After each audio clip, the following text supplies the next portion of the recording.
course. No, I. Yep, I'm there. All right. Perfect. Technically, Yeah. we're live, but that's okay. No one. All right. Oh, good. Awesome. Thanks. Perfect. By the way, if you can believe this, Anna, you'll be surprised. You might be surprised at this too. So this past weekend, our local cinema had the extended versions of Lord of the Rings on the big screen. That's cool. And it was like Saturday it was Fellowship, Sunday Two Towers, Monday it was Return of the King. Now for Saturday, apparently Elijah Wood turned up. They didn't promote it or anything, so he went to the other screen that they own, other theater that was showing it. Oh, wow. It's a shame that so it was one of two places. Yeah. Yeah. But that's kind of cool. Yeah. Yeah, that's cool. So I missed Elijah, but still, it was cool. It was great to see it with an audience and see it. Yeah, on on a the big big screen screen. again. Yeah. Oh, that's awesome. I haven't seen it on big screen since it came out, almost a couple of years and after. these were those extended editions with the like the Return of the King being over like 4 hours. Well, they are the only ones I watch now. Yeah, definitely. I watched them like 3 times. Because the original was like a little teaser. Yeah, exactly. Although the Return of the King goes on and on and on at the end. I love that when it goes. Good movies should go on and on and on and on. I would like 2 hours of extra because those are the landscape scenes, the kind of the stuff where you get introduced into the stories. I love those things. The things that makes regular people just be bored. I love that. But plus, Anna, I was going to say with the endings, a lot of the prolonged ending in Return of the King, it's happy endings, so it's payoffs to the struggles you've seen these guys go through for hours. I don't mind that. Exactly, same here. Meaning if you have 4 hours or like 9 hours of misery, I want to have at least an hour of good at the end, so to speak. Okay. I love the misery, don't mind me. I love miserable movies, but it's wonderful if the end, the good part is more than 5 minutes at the end. And there's the whole bittersweet thing with you realize, of course, that Frodo is never going to be able to. Yeah. So it's a mixture of feelings, like Yeah. So it's like life. I'm gonna play the old one remember, and then do the new one. So I have 2 Troll Lord ones. I'm sorry. I remember Michael Swanwick, the science fiction author, was pointing out the poignancy of Tolkien having been one of the few of his circle who came home from the war. Right. And just the idea that you have people who will never come back or who suffer that trauma, right? And they need peace. And then you contrast that with Sam, the last line in the book, I'm home. Right. He sees Rosie and the kids. I'm a sucker for that, I'll admit it. And there was really no limits to what he envisioned this series cool. to be. We eventually published the Canting Crew, the world building. I love those. Some people just don't find peace in life, and it's great that people can find peace in a story, if that makes sense. No, it does. It does. We were working on. So the series a lot of we are bringing these back. A lot of that happens even in like the D&D game. After we've got harrowing adventure or whatever, and minimally out as or something catastrophic or something momentous in the campaign, and you get to exactly. That point. And maybe even have a more lot of than fun with it. Once we kind of push beyond the necessary stretch goals. I'm having a lot of fun with this welcome to the 3-stream prelude for the Hateful Wars scenarios. This has been fun. Please give us our last one. Oh, nice. I need to catch up. Pledge if you can. Yeah, just whatever you need to do, whatever you can do for us. Some minor tie-ins to past history, which is I'm not overdoing it. I'm not, taking a little Troll Lord Games, join the fray. Oh yeah. I'm gonna play it. As well a DM should. Yeah. And Coco's playing in all 3 of them, so nice. She actually found her dead mother's from the Hateful Wars magical spear because she's an elf, so it's only 1 generation. So the irony is that her character will be playing with that spear in the Death of Prince Tracerin scenario. So it's like, well, yeah. Yes. I got all the ladies now. I got Bones, Darling, Myriad, Little Bird, Coco, and Tim. So that's a good one. Yeah. Well, the problem is that there's no problem because I figured out a Punch and Sundance ending if I need to. There you go. Yeah. Not the full-on Wild Bunch ending, right? Yeah. No. or the long riders. There you go. Excellent. All right, now here comes a brand new ad from Trollor Games, everyone. Let's hope I did. Hey, a new ad. Yay! All right.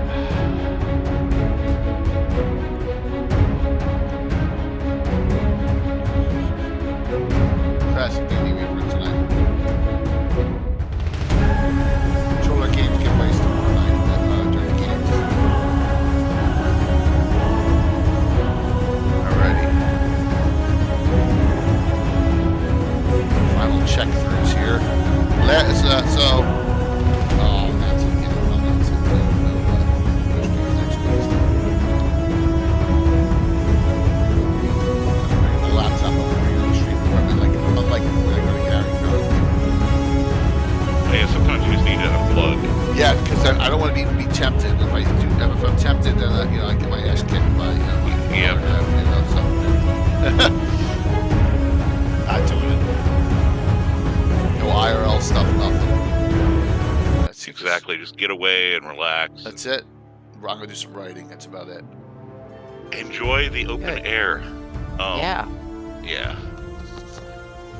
All right. Or the closed air, depending on what kind of vacation it is. We're going down to Florida. We're going down to excellent. golf, and yeah, so it'll be good. Cool. Yep. Golf is always a great time. It would be nice if I saw places right. So there you go. Oops, there, fixed. Coco, buddy, open air is one of those mystical or mysterious places that we'll be discussing. Okay. Yes. We soon getting to the time when Holy it's 45 stream streak you have not missed, Keith. Holy jeez. wow. Nuts, dude. Holy Nice. man. I've never That's seen it. one that big. That's what she said. Oh, sorry. Hey, hey, Jim.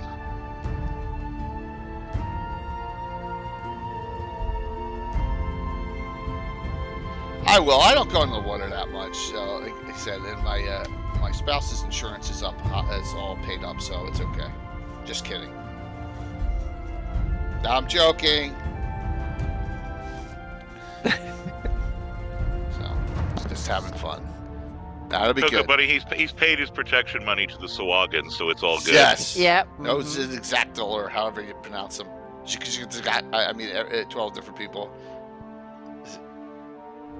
Look at this. All right, look at that, and we're early still. Hey, Mike. Thanks for playing Saturday with Coco and Korg and Rob Phantom. That was fun. Oh, by the way, and Scarn finally made 9th level. Live. Can you believe it? He made 9th level. Woohoo! That is so awesome. It's good to see everyone. By the way, we have the D&D reprint giveaway going here. Good to see everyone. Well, I got stuff all over the screen. Hold on one second here. Recent. So it's good to see you. I'm a little frazzled because Chuck from Trollor Games gave me the new ad literally 5 minutes before we went live. So I'm doing my best because I wanted to play it and all. And now the recent event thing is not working. There we go. It should come up. So all right, there we go, Jim. Thank you for that resub. With me is Anna B. Meyer and Les Hello. Reno, Oblivion Seeker. Les and Anna, good to see you both. And Les, Hey, good to be here. Thanks for filling in here, coming on. We always appreciate it, and I know your depth of lore knowledge is really will come in handy for a discussion like this. Mystical Places of Greyhawk. So why don't you take it away, Les, and talk about what you were gonna how we're gonna start this off. Well, sure. Actually, if you don't mind, I'll bounce the ball back to you. Yeah, I sure. want to hear what you guys think when you hear the phrase "mystical places of Greyhawk," so we can kind of get an idea of what we're looking at. Something that, first off, is not the norm. Secondly, may have a magical element to it, or a lore element to it, a story. Like a mystical place in real world would be like you found Bigfoot's lair. That's nothing magical about it, but right? That's something like that. You know what I mean? Or I was just watching a show the other day about that cave in Kurdistan where they have all those Neanderthal skeletons out of all those years. Yeah. Something like that. You know, that would be like a part of it where it doesn't have a magical element to it.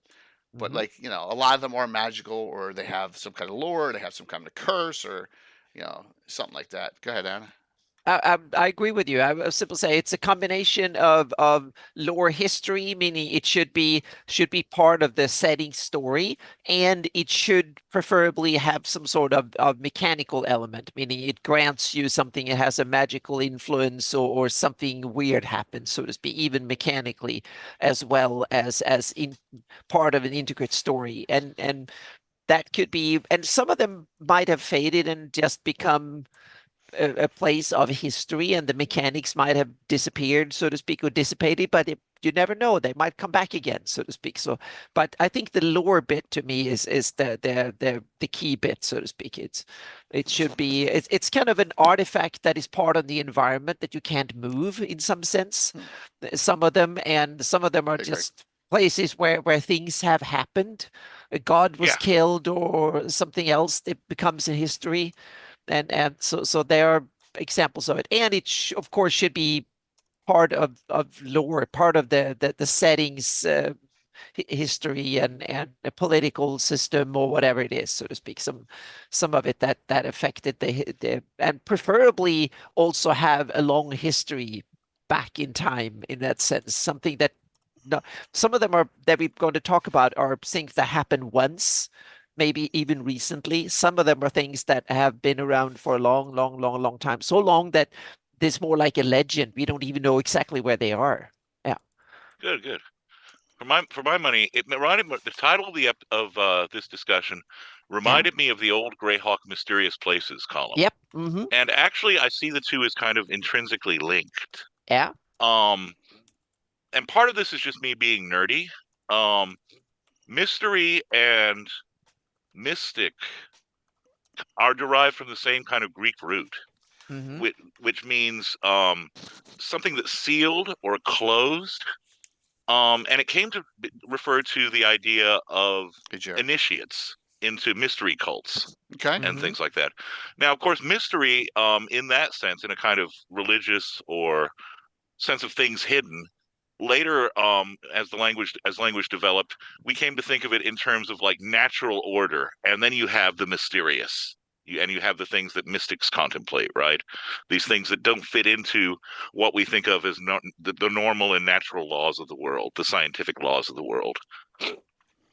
And to me, when we're thinking about these, we're thinking about kind of the intersection of this. And I always get the sense of a lot of what Anna was talking about, the idea of it being tied to lore, but in some cases also some things being so old that they're forgotten, Yep. and that the lore might not represent what actually was there or what happened, except in a distorted manner. And it's only through experiencing this, it's almost through a process of initiation, if you will, that the adventurers come to know things. I always think too of Empire Strikes Back, right? Mm-hmm.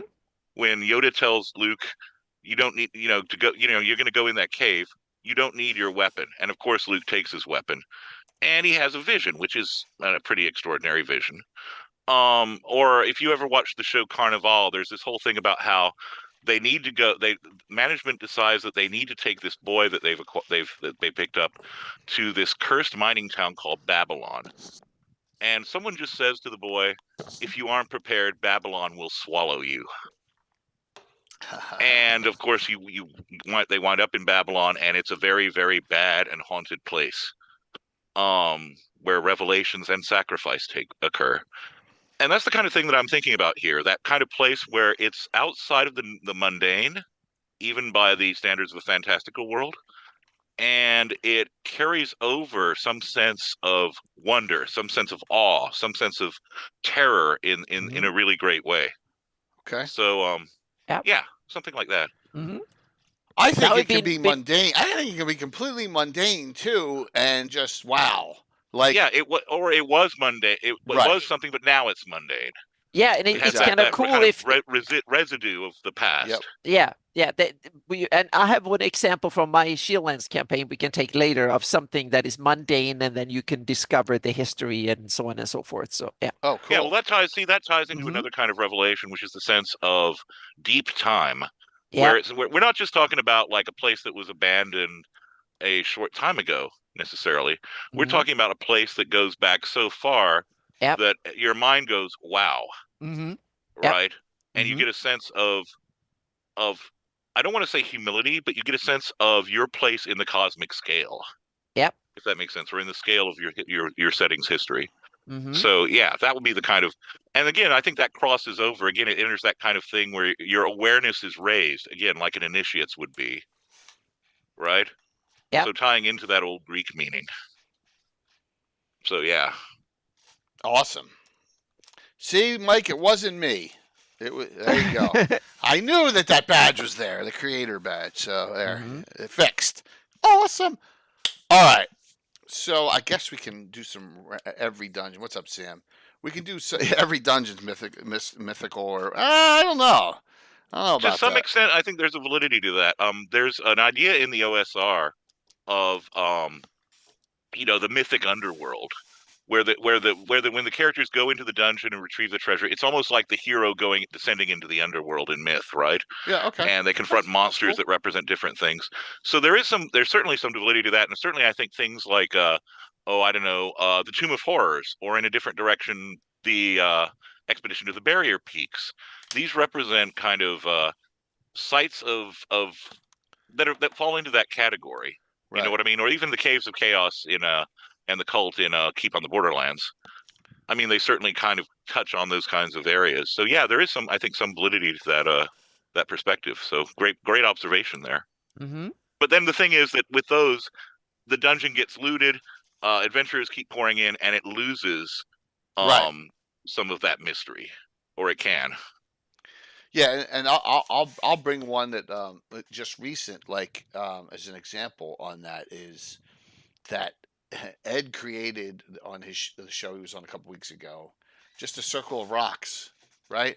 Anna, remember that? Just like, and it assumed some necromancer's using it to enhance Yep. undead spells, and now it's Mhm. just there, and it's it's north of that place near north of Sasserine, and it's just like there's a circle of rocks there. Yeah. And so and it can qualify as mundane as that. So the Moon Arch, yeah, I mean probably that's a good one to start off with there, Josh. Look, I'll even let you pretend that you're contributing here by that. So I should lock you out for busting my stones on the Forgotten Temple. The Return to whatever. The Return to Temple of Mental Evil, or whatever the hell you just did. So, because I can never, no peace, right, guys? No, Return to TEE or Thrommel peace ever. So, I know I'm babbling here. And I didn't bring up the map, so another mistake on my part here. Let me get that up real quick here, this map. Dun, dun, dun. I don't know much about what the Moon Arc of Senine does. So, there you go. So, here. A good start point. Yeah, go ahead, Les. I was going to say there's what it is, which itself is kind of inspiring. It's this arch in the I believe in the Lort Mills. I think it's near it's in Enstead. the Lort Mills, and it's near Enstead. Damn, And, you took one on my list right away. Really? Here. I'm sorry, it's Anna. no, this is Josh awesome. did I that. love it. Blame Josh. I love it. Yes. It's great. It's a good one. I even have it up here. So wow. yeah. Go ahead, Les. Yeah. And it has that the symbol of Selene in full. Okay. On it. Mm-hmm. And it changes color.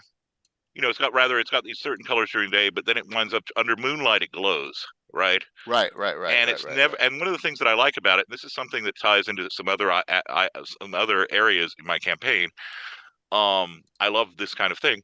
It's not necessarily in the same place. It moves its location at times. I did not know that. And you know where it comes from? Well, doesn't it come from what reference? Who? Yeah. It's Carl Sargent. It's gotta be Carl Sargent. No? I believe it was in didn't it first appear in I think it's Eric Mona's article, A History of the Elves. Really? I think it's from that one. That's where I had it. I think that the Sargent predates it because that was from the Ashes in '92. Okay. I think it was one of those things that he Eric wrote it. Weaving into his lore. Oh, gotcha. When he was assembling stuff. Yeah, because he wrote about the story of the elves of the priest of Sehanin. That was the connection to the fading land, so to speak. It's where the elves come from. So that was one of the fading lands that Sargent described. Mhm. And then I think Eric was, as he did in several pieces, including like the piece he did on the Cairn Hills, which is something we'll get to, I'm sure, Yep. where he was integrating stuff that had been in prior works and then elaborating on them and tying things Yep. together.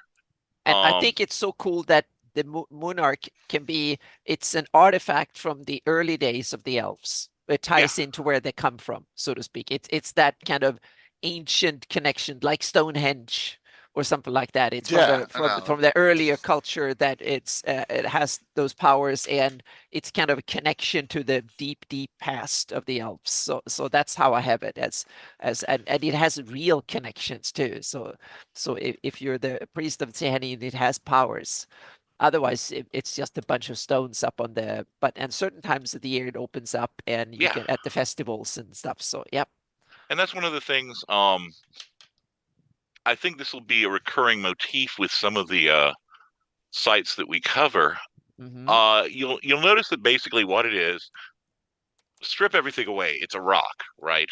Yeah. of course. It's But a bunch of rocks on top of a rock. Exactly. Well, yeah, but so so you have Yeah. so you have that idea. It's kind of like Stonehenge, but again, the idea is what the mystery aspect that I was alluding to, even with something that might seem mundane at first, Jay, is you have a stone circle. Why?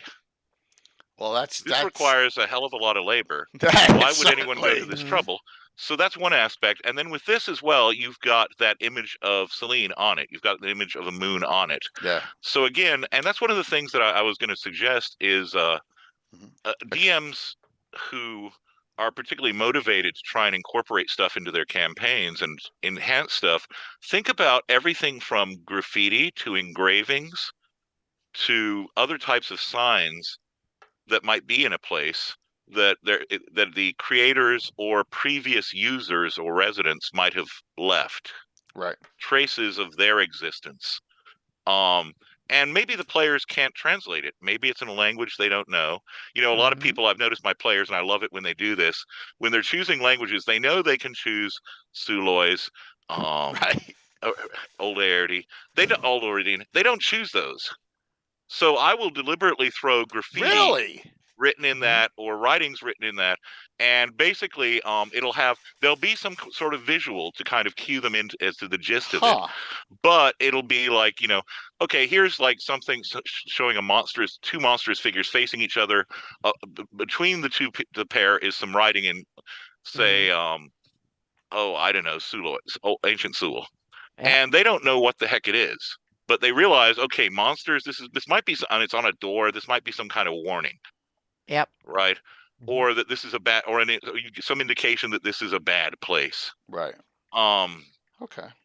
If I were to, like, do we include that as mine or the moon thing? No, that was Josh. That was Josh's. We don't take a tally. Yeah, I'll tell you about one of my invention then that my players recently encountered. Yeah, please do. On the road to Spine Castle, they went off the road because they needed to rest and they needed a kind of safe spot. They didn't feel like going into the Rakers for this. So they knew that there was what's called the Old Man's Corner. And what it is it's, if you were to look at it, it looks almost like two stone walls intersecting, right? The corner of an old building. But there's nothing else there. There's no indication. It forms a kind of jagged point at the tip. And there's no indication of a foundation or anything else around it. It's just there. And it's known that if you sleep there, people who've gone there to rest either disappear or they receive visions. And the visions are sometimes so terrifying that people lose their minds. Wow. And as they're approaching it, they realize there's a circle that's been erected around it. All the points north, south, east, west, northeast, northwest, blah blah blah. Those points have statues that have been built in some of my players characters were experienced enough to recognize that these were goblin art. This was goblin art, sacred goblin art that was constructed of bone, bits of stone, and scraps of flesh. And there's salt in between all of these items. right? Mhm. And the players are realizing, oh God, it's salt. This has to be some kind of protective circle. How do we get the wagons? Well, God bless her, Anna, not you, Anna, but another Anna, who is the wife of one of my players, asked, if I examine it, is there anything on either side? And she started piecing together that what you're supposed to do, yes, and by the way, there's a bowl down here. What you're supposed to do is slit yourself and make an offering of blood to this thing, Mm-hmm. the goblin thing. Then you can break the salt, and then you replace the salt once you're on the other side, because there's a bowl of salt there. Then you go up to this place. Two of the characters had incredibly horrible visions Mm-hmm. as they Nice. slept. Then they woke up, and the shadow that had slowly been forming on the wall as the moons rose Came out. came out as a sword wraith. Nice. And from those directions, those compass points where the goblin things are, undead appeared, skeletal remains crawling their way, and the sword wraith mentioned, "Do not touch them. They are not ours to kill. They have dreamed. They are meant for the feast." And then the undead just turned and walked away, and the wraith disappeared into the shadow. And there were symbols, by the way, there were symbols of the two moons above it. Those had been glowing with the moon's light, and then when the wraith appeared, they turned jet black. Mm-hmm. So yeah, that was a way of incorporating all this stuff. And also giving them something. Like I said, had they not made a little blood offering and repaired the salt, bad things would have happened with the sword wraith and the undead. Nice. Right, they would have been attacked. But they figured it out. But they made the offering, and they received a vision. Therefore, hey, they aren't ours to kill. Okay, good. They're meant for something else to Wow. eat. And also the next morning when they were riding out, they found that apparently every so often that a goblin shaman comes out with his Quest junkies. flunky goblin and some other goblins, and they make sure that the salt is repaired, and make sure that that protective circle is in place around this thing. And the goblins just looked at them, and the players engaged them and said, "Good morning to you." And the goblin just said, "You are marked," and resumed its work. Mm-hmm. So that was a way of integrating a bit of atmosphere. What do you have that? Do you have that place named, Les? Yeah, it's called the Old Man's Wall. I like it. That's awesome. Quest junkies, thank you for the raid in. We do have a giveaway, Classic D&D reprint. Please feel free to hang out. We're talking mystical places at Greyhawk tonight. You're going to hear some stuff that you can incorporate in your campaigns. Steal. Hey, if you're not stealing, you're not trying, right? Mm-hmm. So that's what I always said. So we got Leslie Reno, Oblivion Seeker, and Anna B. Meyer with us tonight. So, and thank you very much. That was very kind of you raiding us in early on here. So, wow, that's cool. So, we don't know what is the background on how that place came to be. I do. Well, I know you do. But no one else, no one currently living in the Flyness knows anything about it other than it was there when the Sul invaders came. It was there when the Iridians came in. So it predates them. It's possibly a Flan or even pre-Flan, pre-human origin. Mm-hmm. Cool. Yeah. And the goblins know enough to revere it to put a circle of defense against it. It sounds like. Is that correct? Yeah. Okay. Correct. They figured it out early, or the hard way, maybe. Yeah, or probably. See, we may not even have to work hard during this one because our next one, Von Moku gave us one. Do either of you have the Crystal Springs of Nyrond? No, I haven't. I know about them, but a little bit. But that's great. Well, that way I don't forget because I have a habit of forgetting when audience people do them. They're cool. Yeah. Yeah, they're I believe that they are another. I'm just flipping through some notes here. Another Carl Sargent thing, but they're from the Marklands, right? Yes, page 81 in the Marklands. I'm going to bring it up in a second. I was just trying to find it specifically on the map. It's where the Franz River starts. Yeah. Yeah, the Duntide. It's kind of weird, and I made an extension because there's more rivers needed. All right, show me where I need to go, Anna. You're almost there. Go a bit north, a little bit north. There you go. Zoom in. Right there, Crystal Gate. Yeah, north of it. Do you see the blue little dots there spread around the terrain? That's yeah. This area here. Yep. Okay. Yeah, so I redrew the rivers a bit. I readjusted it so there is now a river going further up too, but it becomes significant, so to speak. So yeah, lots of water coming from the underground. So it might be a connection to the plane of water or something. Oh, that's cool. So let's Mhm. And it's dictated, of course, by the phases of the moon, which is kind of Yeah. a cool thing. Yeah. solid Which ties, by the way, I'm D&D. just going to throw this out there. One of the other cool things about these locations is the idea of tying it to a calendar, like Mhm. and of Thank course, you. within that you have the idea of a lunar cycle. Yeah, it's Very like much. Moon Arc or this the crystal. Very kind of Yes, you. and in that case, you have a very kind of orderly, Mhm. rhythmic pattern, right? Yeah. And Appreciate it. contrasting Thank that, you. you have other things like like when we were discussing earlier that stone earlier. You have more chaotic. Um, it does so, but and perhaps there are rules underlying it, but it appears to the observer to be random. Yep. Right. And again, I love that because that ties into the whole law, chaos, order, entropy kind of dichotomy. Matter of fact, one quick thing I was going to mention is that when my players arrived at the wall or at the wall that I was describing, and they started thinking about the Good to see you directions all. where the goblin things were, they realized that it formed, that because I use this from the Michael Moorcock novels.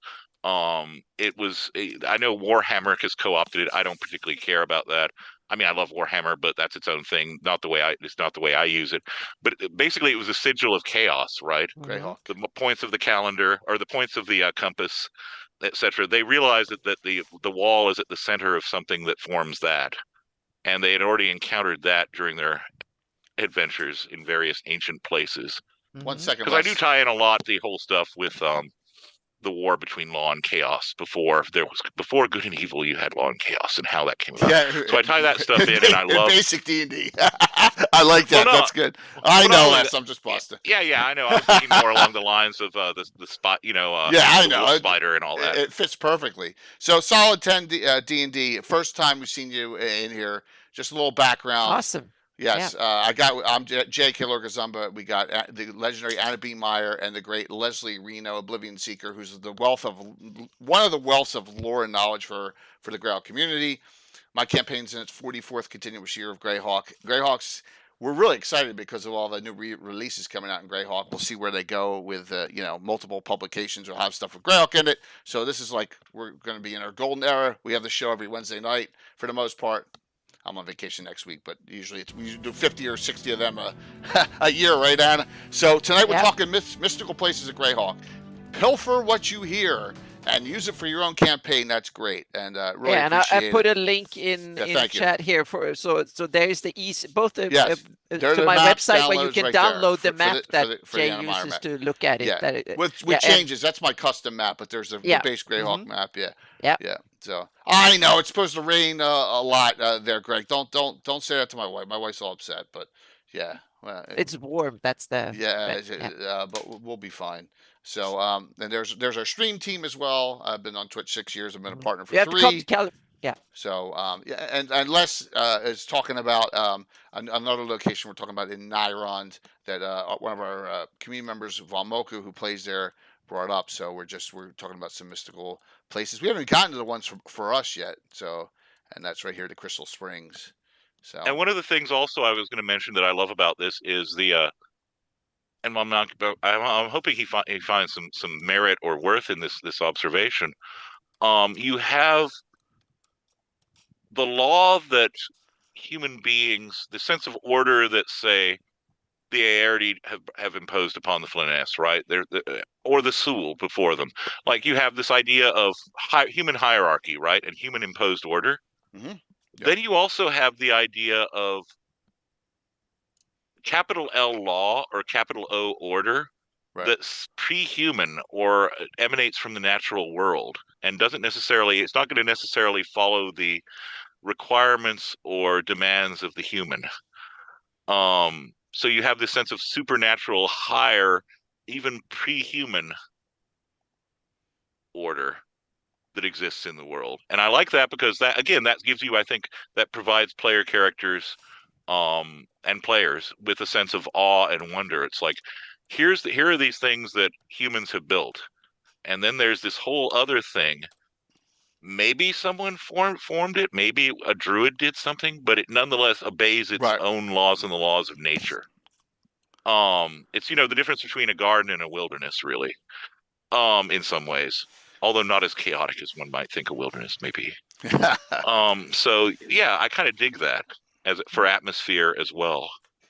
Yeah, definitely. There's so many good ones throughout so many different publications that I know we're gonna not get to all of them. We can't. We'll get to some really good ones, and maybe we'll have a part 2 down the road. It just we'll see where this goes, and just enjoy it. And like I said, we've already gotten 2 from the audience already, and that's why I stopped. And let's hit them up. That way, everyone's participating. But why don't we go? We'll go round table this. So Anna, why don't you hit us up first here? Yeah, With the there's one place. we need to mention early so we don't forget about it. And I think it's one of the probably oldest in the Greyhawk setting. It's been in multiple publications. It's been important and it's tied into a multitude of several big events, both ancient and fairly recent. And I'm talking about the mystical stones. That's Kanak, the Tuban Yes. Baragu, and or Baragu, or however you pronounce it. First off, it's in Baragu. Greyhawk Adventures, right? Yeah, it's in first of all, it's in the '83 box set. It's Oh, it is in the mentioned. A3 box set too, but Yes, it's better it's story mentioned. in Greyhawk Yeah. Adventures, if I recall. Oh yeah, there's no story. You have the Oh, ancient timeline, and you talk about oh, the cataclysm, and ah, then it's mentioned Tuban Baragu. I think it's I thought I mentioned heard it even from back there. So it's mentioned in multiple, and then it's mentioned in several other places, and it's mentioned in Vecna, where that's a place where Vecna used to. Yeah, there he's it is. coming back. I 98. use is there to help them fight Vecna and stuff. So it's been in multiple places. Yeah, there We're you going to be in this have book a lot today. This book is great for exactly stuff. that it's one of them in there, and There it is. it's kind of cool. I used a lot of these stories when I wrote my latest article, Flanny's History in 6 Maps, and my take on ancient history going back 5, 6,000, 8,000 years, something like that, is that Tuvad Baragu have been in the hands first of the Yorodi.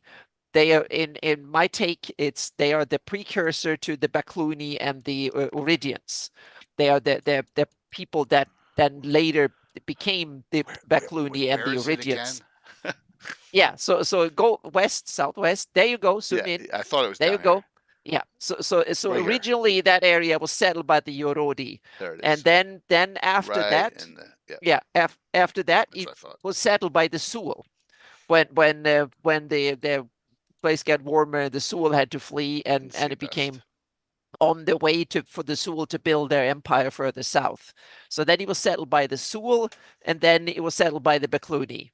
And then the Bakluni held it until the twin cataclysms when things kind of blew up, and yeah, we know Right. the story, so to speak. So it's an interesting place that you can tie into multiple cultures, inherit the site over time, so to speak. And we don't know which one built it. Was it the Bakluni that built it? Was it someone before the Bakluni that built it, or someone? And we know that the Bakluni used it to retaliate with the after the twin cataclysm. They used the rain of colorless fire to the Sul handed out the invoked devastation, and then the Bakluni priest used the Tuat Baragu to return fire, so to speak, and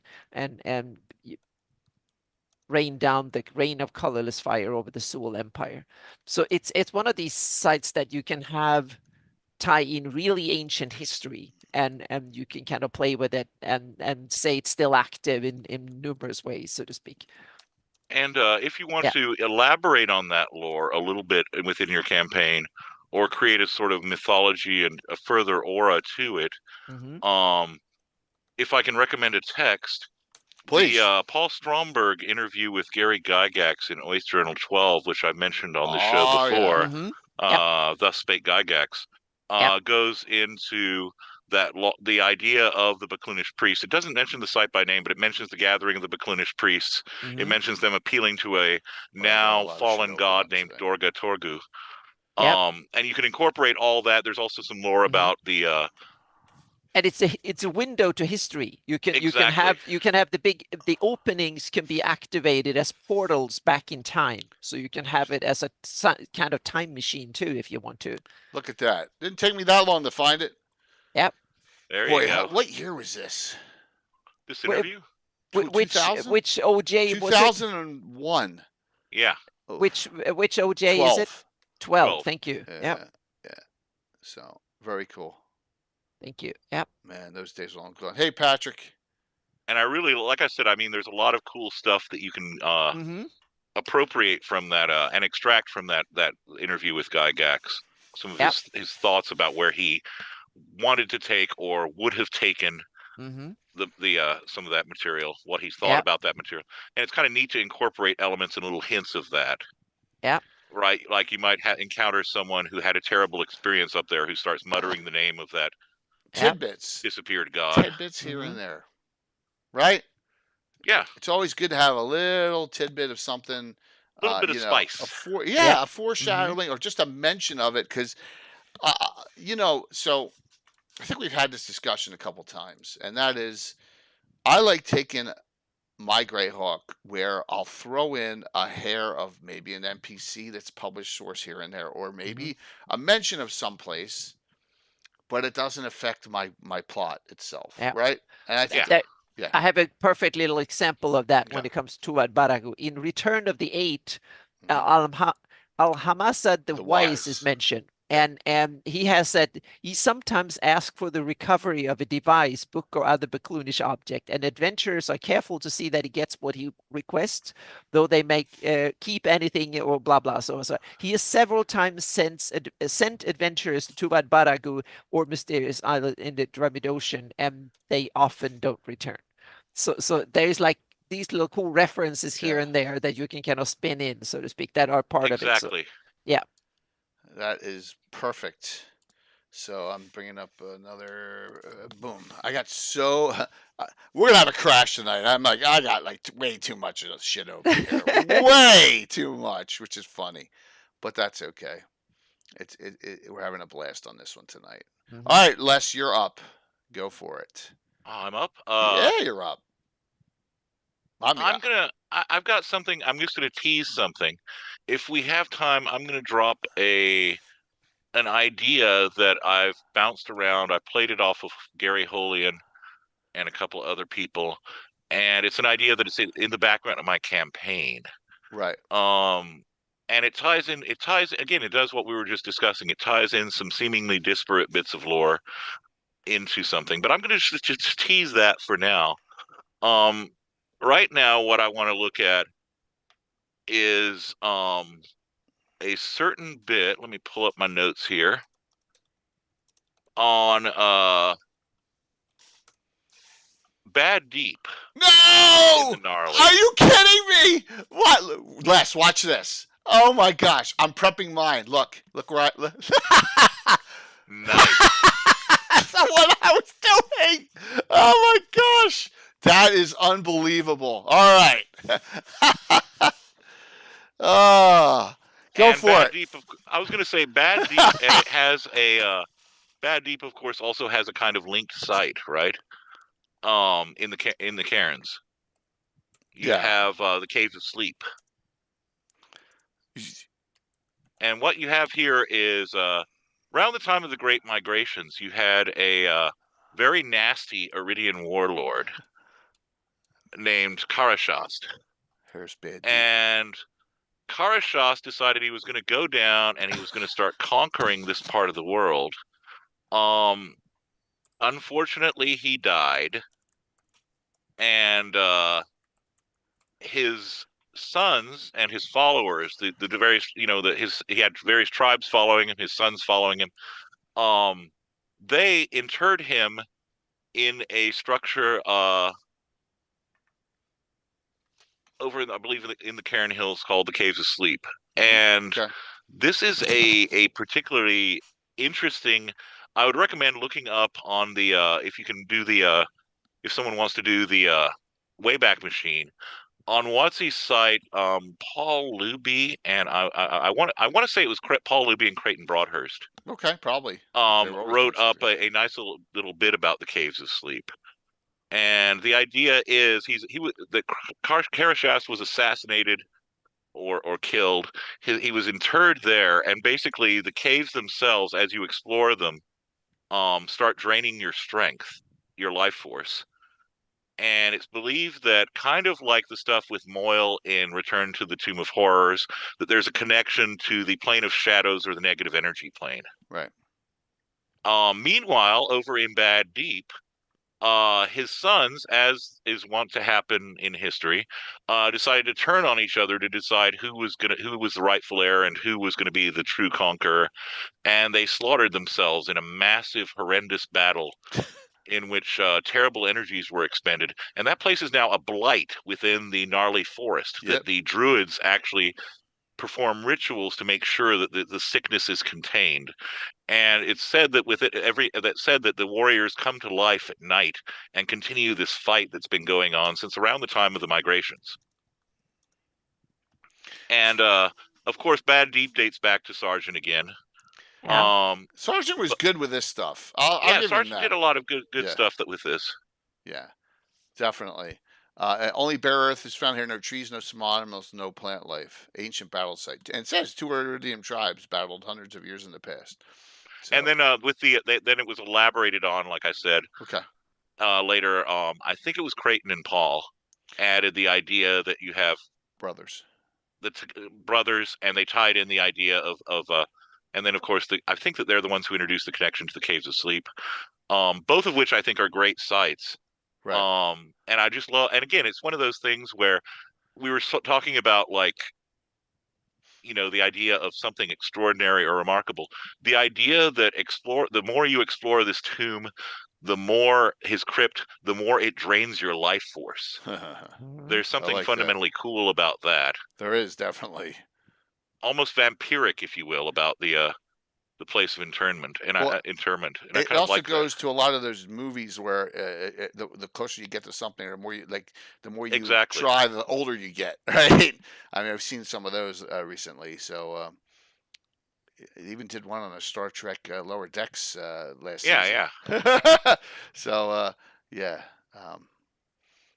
There's some that's a good one. So now you got me on that one. What are the odds of that? I was like right there, ready to go for it. But I'm going to go to a similar one next then, because right. one of my favorites, where we actually have a campaign group in it right now, in this Nice. area. Yeah, and I'm gonna show my map. This is another Sergeant. This is from the Marklands, and like I said, similar to Bad Deep. It's way bigger. Okay, and that's let's go over to our defiled glades, right here. Oh, nice. Right here and you have what is considered a huge swath of the Vestry Forest is the largest forest, and it's like Mirkwood sized, right? Let's go to this map here, and you can see it a little better. Okay, and there we go. Here's the funny thing. This is a 576 map. And I'm like, Anna, there's no defiled glades on this map. So she had to take the 590 map and overlaid it into here to put the defiled glades in there for me, which is cool. Yeah. So, but yeah, so this is a site where there was a battle, and it's kind of like Gladden Fields. That turned into a swamp though over a long time. This turned into a swamp and an acrid pit very, very quickly, right? So there's a little difference there. So the theory is that some sort of power is interred here, and it's caused everything to, all the life to corrupt in this area. And there's magic items strewn all about, because you had elite knights of the heart here, elite orcs and aurochs killed. So I really love adventuring in this area. Now we have a group of our neutral lower level Vestry group is here, 7th level, and they're in the Retriever's Grove, and they're trying to they have their little grove, and they're trying to expand and clean, and re-cleanse this area one little step at a time. So that's where they are in there. And also, this is one of the locations where I have one of my old the Sham Obadiah druidesses here, who's one of the tattoo artists. She won't leave her hut's protected. She's in the middle of the file glades out there, and she's one of the few left that know the secrets of the tattoo magic that I have in my game. So cool area. So defiled glades. Yep. Near the Timeless Tree too. Yeah, that would qualify as well. That would really Oh yeah. qualify as well. Elven Realm of the Timeless Tree. When you say near, it's really not near. That's a long distance, but it's still So the Timeless Tree is an interesting place in its own. We may discuss that one there, BB. Thank you very much. So okay, Anna, you are back up. Okay, I have one there from Great Kingdom history.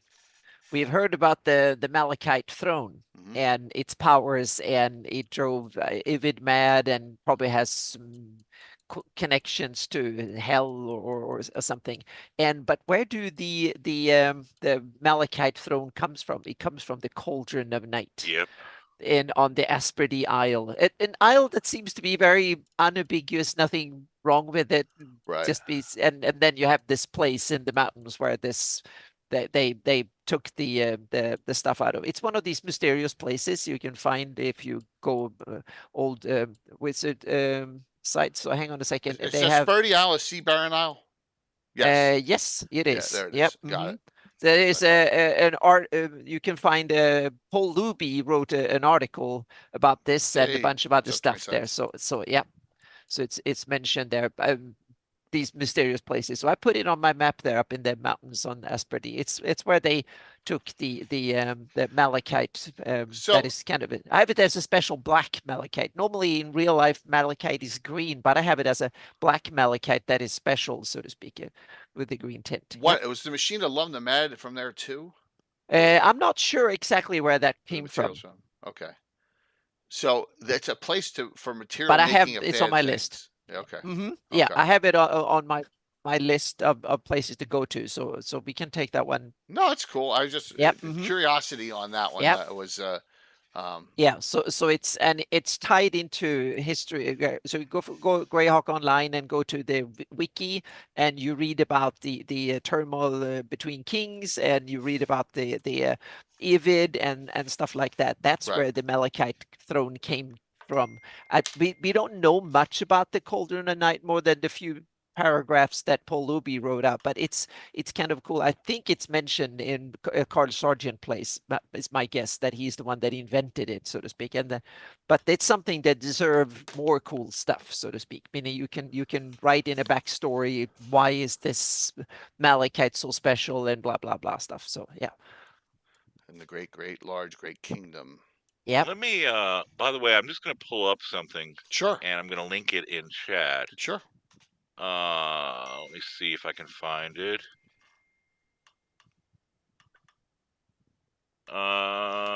There we go. I'm gonna link. Since we're talking about this document, I was looking through one of my master files of links, and I found the following. What it is. It doesn't contain the maps or anything, but this is a collection in PDF of the Creighton, all the pieces that Creighton, Samwise, Paul Luby, Stewart did for Mysterious Places, Living Greyhawk. The sites that were posted on the WotC site. You'll find a PDF of that over on Cannon Fire at that link. Oh, cool. So that'll be the collected Mysterious Places. Nice. Awesome. I'm getting Thank dinged you. to death here. Yep. So you talk about the Isles of... No, we have not. No one's brought up the Isles of Woe yet. So, whoa. You never know what'll come up next. So, Les, what do you want to... Actually, speaking of that, I was going to mention I was right. It was just Creighton who went on about that crypt. But another one of Creighton's that I really liked, a kind of elaboration on some stuff, and I think it might be original to him. I'm not sure. The Fields of Padir. Huh. And what it is I don't even know that one. As it mentions here, lying at the foot of the Sulhut Mountains on the southern edge of the dry steppes, these arid plains bore witness to the first clash between the Sipahis of the Baklunish Padishah and the legions of the Sul Imperium. In that battle, the opposing armies all but annihilated each other, an ominous foreshadowing of the disaster that was to befall both empires. Yeah, I think And those places are mentioned on my map, Son of the Highlands, and yep. I think yeah, and the idea is that they were once beautiful, but there were so many bloody battles that took place that it's now pretty much you have a nine-towered Sul citadel called Karav rather, that's there, that overlooks the fields, tombs littering the plain, and it describes them as ranging from simple barrows raised over mass graves containing the bodies of hundreds of warriors to elaborate mausoleums resurrected in the memory of highborn Baklunish. South. You need to study geography here, but there you go. It's there in the mountains. Yep. And just adding flavor to this, right? You have, and this is another thing. If the bards are to be believed, the ancient armies continue their fatal struggle even in death, rising from the graves each night, flinging themselves upon their long-dead foes before sinking back into the red dust each dawn. They tell of how the land itself, infused by the hatred of those buried within it, rises up to smite any living thing that dares to walk upon it, while the multitudes of monolithic grave markers scream out in agonized torment at the dark of the great moon. It's a very atmospheric place, needless to say. And again, you have this idea of horrendous, a battle that was so horrendous and pointless, and such energies were expended that it cursed the ground itself. And by the way, it's stalked by a particular type of undead. Again, we wind up tying in the negative energy plane or the plane of shadow. There's the type of undead called the Jeherazim, spell drinkers, and they're drawn to arcane casters like moths to a flame, absorbing their victims' spells, magical items, and life force. And so that's kind of neat too. I kind of like the idea that it has a unique type of, very tailored to the environment kind of undead. It mentions that that one of the other things is adventurers might go there thinking that there are magical items. Oh no, the Jeherazim have mostly consumed all the energy from these things. However, some of the larger mausoleums and fortifications have wards that were placed on them that kept those undead away. Like they were presumably the wards were there to protect against anyone trying to acquire. Don't take our stuff. But these wards were so powerful that they actually prevent these undead from draining the energy of the items there, and I kind of dig that too, dude. Yeah, absolutely. Yeah. So we're talking thousands upon thousands dead. Yep. It almost sounds like the dead men of the hills in Lord of the Rings a little bit, right? A little bit. I mean, the idea of cursed battle sites is a definitely a recurring theme in folklore and mythology. Like, and of course, Tolkien put his own twist on it based on his experiences in Verdun. True.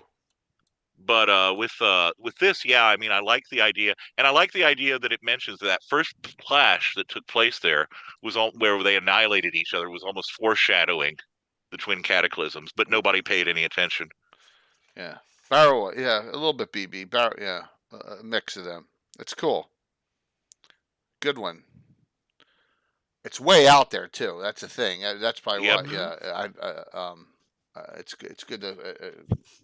But it mentions rumors of the place have reached Greyhawk City and so on, and so perhaps. So I'm going to get closer to Greyhawk on this one, and I'll read. This one's a little bit bizarre in the reading. It's got an interesting. It's got a very basic name, and that is Ogre Meat. Oh yeah, that was on my list too. Oh, cool. So there it is, and there's so much like weirdness all around these Aberrals and Cairn Hills, right? It's all over the place out here. There's all sorts of great sites. But if we come here and it just says, there's stone monoliths here. Their origin and function are as mysterious as the reasons why the ogres of the Aberrals meet here every 17th full cycle of the moon of Selene. So that's Yeah, that's weird. 1 year and 5 months, right? That's bizarre. So 500 or 600 ogres congregate here, and then but every 30 to 50 years they go on a war band slaying everything. So that's a good thing to put into your campaign. I guarantee you, almost like, well, I just did mine 2 years ago, So, um, but it's like there are also unreliable reports that individual ogres behave in bizarre ways, speaking in languages they don't understand, start speaking in tongues for ogres, spell like effects, rolling rocks vast distances, crawling on all fours, or bellowing like bulls so loudly you can hear miles away. That is bizarre upon bizarre. So why? It's really not described anywhere, That's true. Yeah. but that's the charm of a mythical place, mystical. Mhm. Well, that's also a good example of something that will come up a little later with my choices too, which is Okay. we were talking about these kinds of places as potentially having some kind of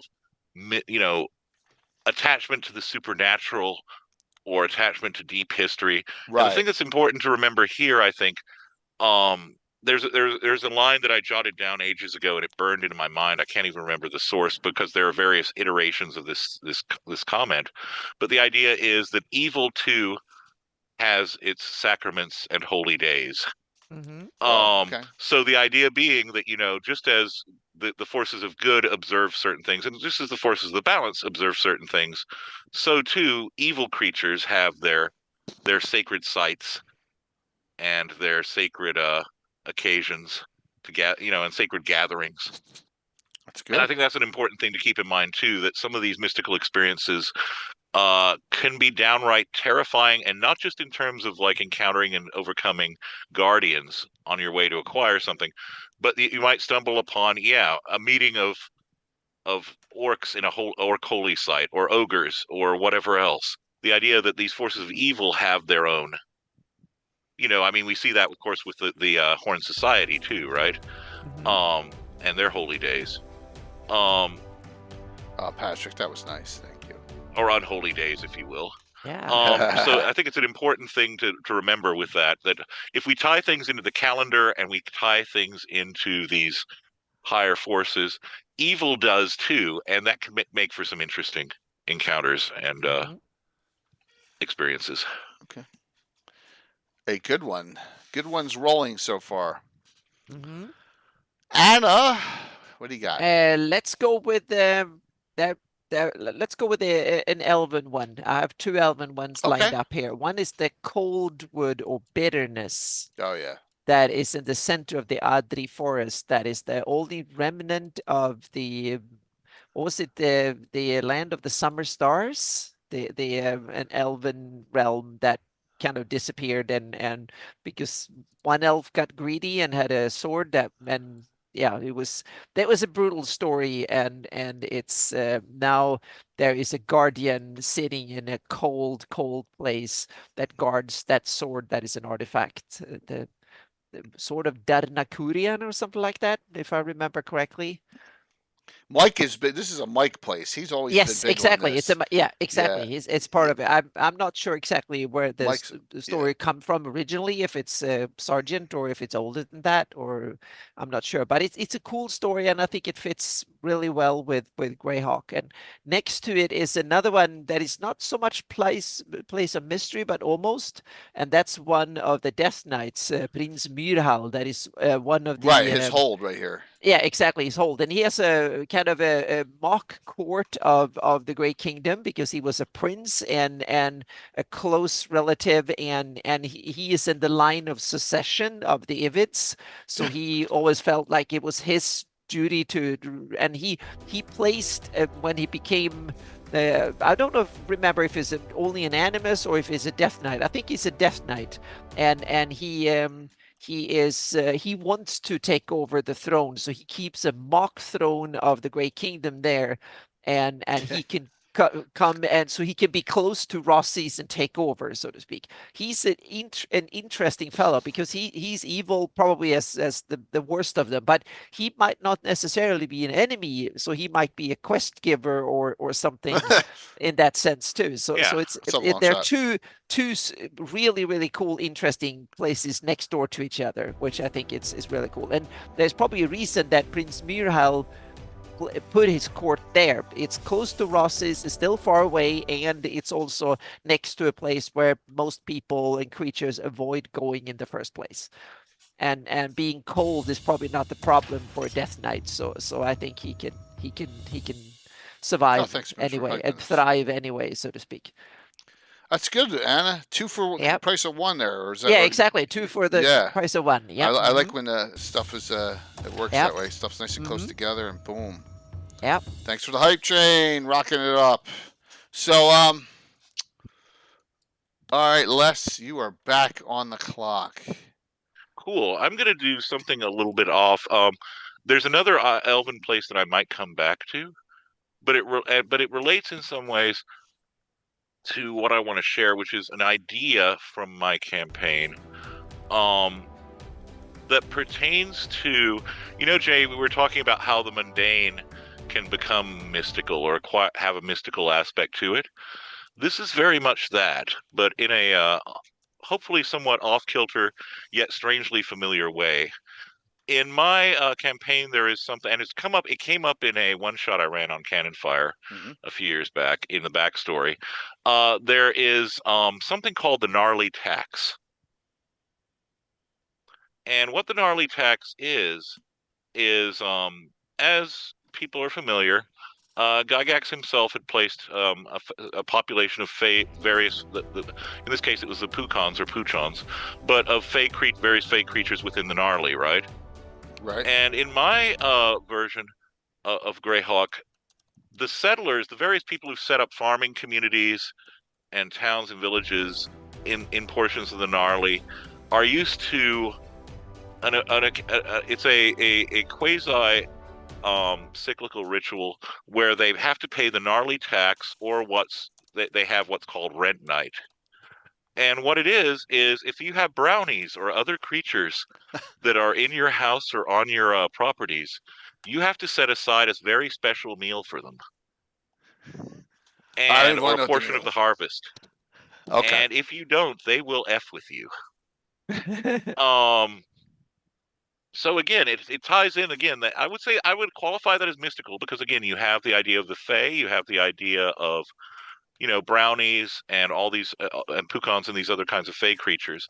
The point is that if they set up shop in your house, which some of them are wont to do, they want tribute because basically you're on their land, darn it. So the locals all refer to it as the Gnarly Tax or Rent Night. So is this in multiple towns or in a specific location? This is pretty much if you are on their territory, they let you know. Okay. And it's something that tends to really mess with people who are trying to settle in the area. Like if they're not familiar or if they're city folk, they're not necessarily used to the idea. They're used to real landlords, right? They're not used to these things that you can't necessarily see that might go ahead and do something like curdle your milk or let your cattle go free or whatever else. So, they're of course going to think this is bandits, my neighbors are trying to rip me off, etc. No, you've just ticked off some Fae, man, and you need to settle your accounts with them. So that's just a little thing that I do that I think kind of ties into this theme. And it can lead to some adventures. Also, I would point out that related to things that DMs can do, I mentioned giving my characters dreams. We discussed the mechanical aspect. Sometimes, if my players are in a place, there are portions of the Gnarly that act like this. I have them marked on a map. And you don't want there to share are that because you don't various other locations. Mm-hmm. Give your players visions. Yep. Right. But here, furthermore, this is how I generally work it, and of course, it's going to depend on the edition, right? But roll a table and determine who has a dream. Like basically, write out they are give your characters dream, or give them all dreams, whatever you want, however you determine to do it. Maybe they share the dream, but they share it through one character's perspective. Perhaps it's a vision, or perhaps what happened in one case was I asked a player rather, who didn't have an elaborate backstory, but I know them. And this is the other thing: know your players when you're doing this sort of thing. Tell me about some place that was very important to you when you grew up. Were growing up, and the character described this city street and this back alley in Relastra, right? And I described how they were in the back alleys of Relastra. They knew they were there, and they knew it by the some of the signage and everything else, and they knew it by certain doorways, but everything was slightly off. And it seemed like some of the alleys were longer than they were, or shorter than they were, and they turned off into. You recognized it, but it shouldn't be here. So they were in an alternate time. They're in their dream, basically. Oh, it's in a dream. Version. Okay, all right, cool. And then they see a mysterious figure, cowled figure, that begins speaking to them inside their heads. And the cowl comes back, and they realize that this movement that they've been seeing at the bottom of the cowl is their tentacles writhing. And that the forehead, this elongated, sloping forehead, is pulsing at the sides, and that these two silver eyes, because the character was named Silver Eyes, are looking at it. And basically, they're looking at an Illithid, right? That has silver eyes, who comes up and embraces this halfling, pulls the halfling to it, and then begins lowering it to the ground with its long taloned fingers around the halfling's neck, and it hears inside its head, Silver Eyes, as the silver from the Illithid starts pouring out of its eyes and into the player's face, into the openings of the nose, into the eyes themselves, and freak the player out. And I give them the chance to react too, by the way. But the thing is that if they attack the dream figure, they don't take damage. If in some cases they do take damage. In other cases, if they don't take damage, and if they try responding, who's the nearest player character? I need you to make a dexterity saving throw as your friend who is dreaming stabs at you. Right, because he's defending himself. Yeah, he thinks he's defending himself. And likewise, if they try waking, I'm like, okay, I need you to make a wisdom save, or a wisdom check rather, and to see if you can successfully rouse this person who's in your hands, right? And if they fail, of course, the person who's dreaming is going to perceive that as being attacked. And then I describe how they experience that in the dream. And the point is that within the dream, they can extract useful information, right? They can extract clues to things that they will encounter, hints of things to come, distorted versions of things. And I let them go ahead and I play with that. And but like I said, I would use this sparingly. You don't want to dilute the brand, so to speak. Pull a Watsy and dilute the brand. But you don't want to overdo, and you don't want to underdo it either. You want to make sure that it's effective and that it's memorable for them, and that they don't die, right? Because this is a dream, hopefully. No, I mean, although you want to hint that it's possible. I always think of that line. There's a line in a Joy Division song, "Someday we will die in your dreams," and I've always loved that, and I try to incorporate the kind of eeriness of that line into some of my gaming. But anyway, there you go. That's good. I've never sat in one of your games, Les. I'm going to have to, man, just to hear the descriptive nature of all the crazy shit you put your characters through. Oh, my gosh. Yes. Oh, speaking of that, everyone, I'm on vacation next week, but promise when I get back, I'll start pushing because June 30th is, you can start signing up for Virtual GrowdCon. You can start registering. You can start putting in events, okay? We'll get to that in June, the end of June, for October. So we got plenty of time, but we're going to be pushing that hard here. So, all right, I'm going to do two because one is, I'll explain in a second. We're just going to go back to the Hardby area. And, all right, this adventure wasn't great, but the locations are awesome. The Star Cairns. Yeah. The Star Cairns are cool. It's a cool thing. And if you know how, if you run this thing like, you come back and forth to it over time or whatever, and you link them in, I think you got yourself a winner here. Which I was not great at doing back in the day. But you notice that 4 of the 5 are marked here. Star cairns are on here.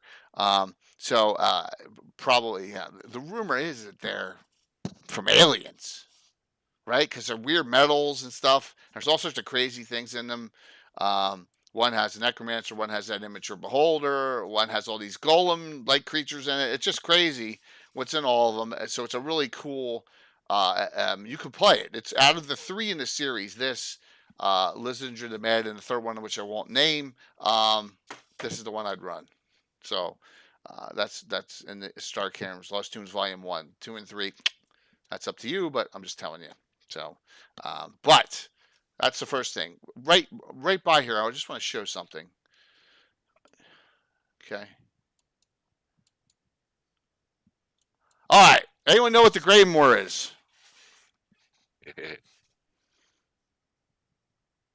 You know why you don't know? It's in my campaign.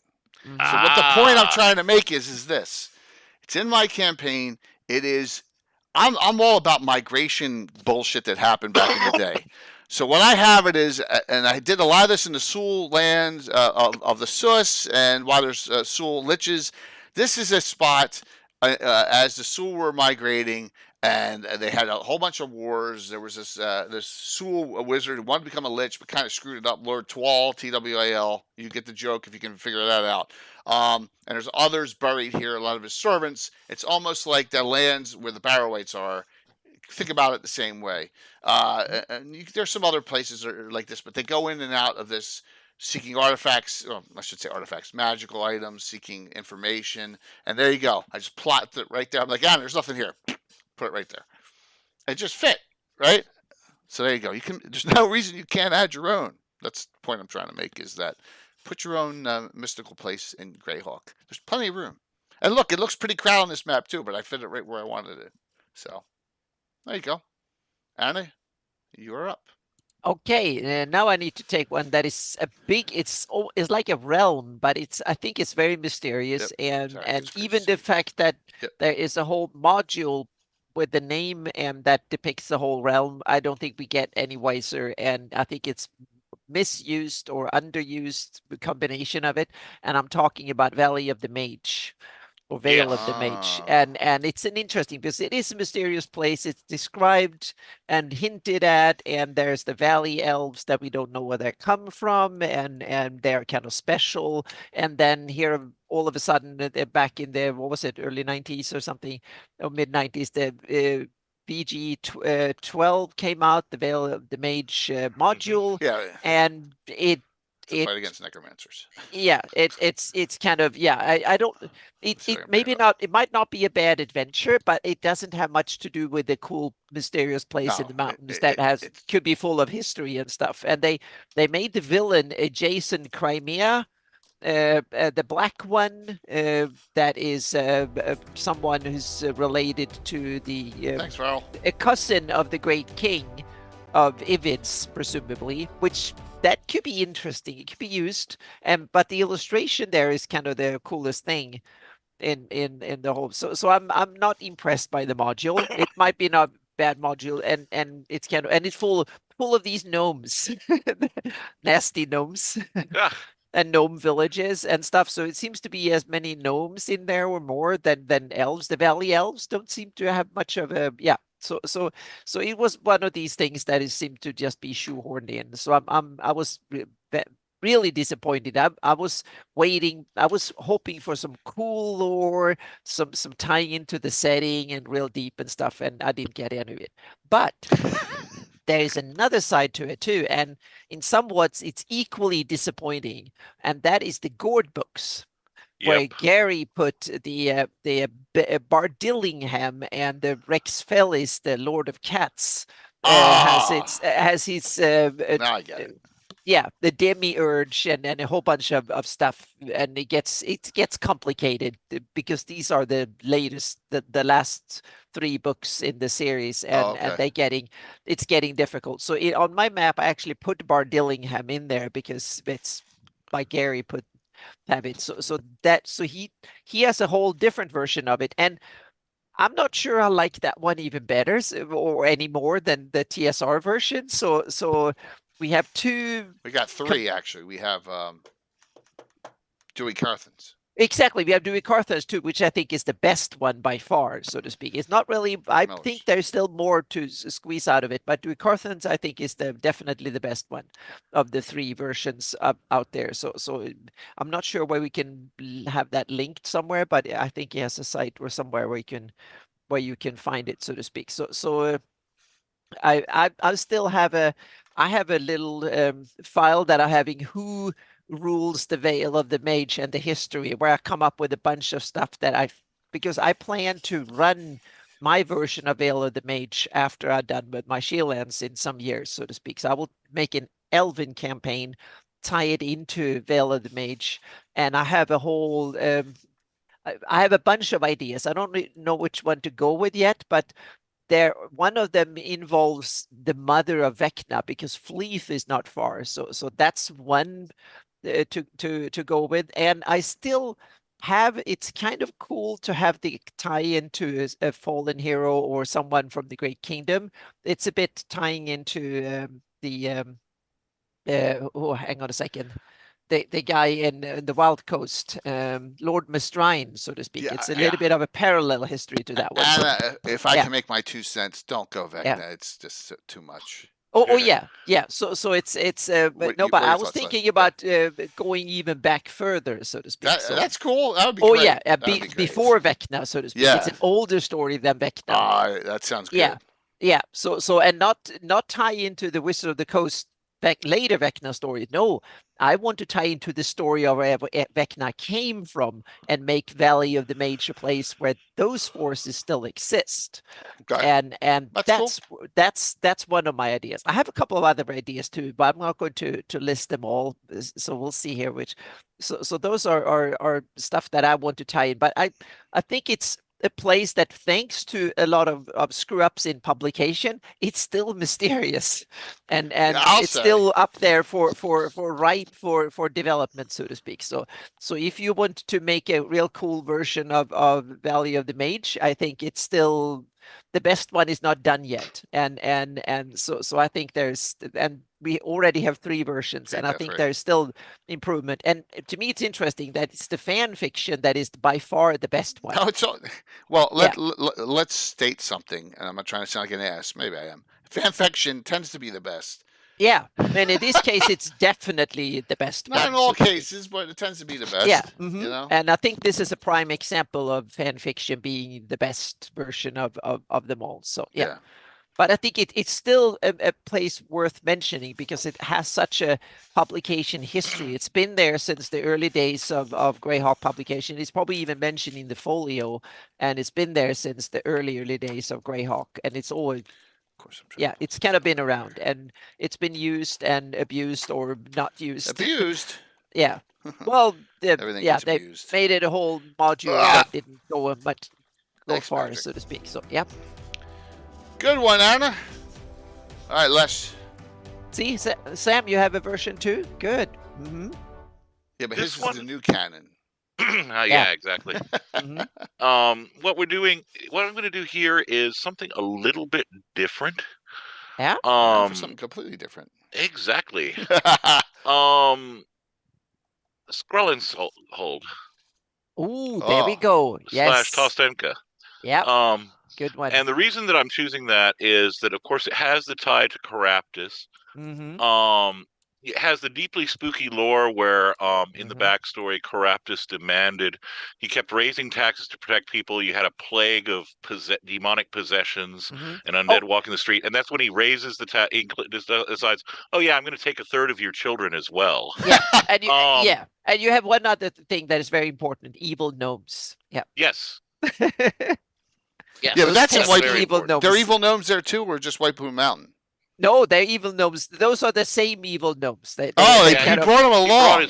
Those are his bodyguards. Those are the bodyguards. His bodyguards. Yeah. Yep. Oh, jeez. For some reason, it might be his height, but regardless, they seem to have an almost cult-like attachment to him. Yep. But anyway, so with that, I dig that, and I dig the fact that there's a curse that's placed upon it.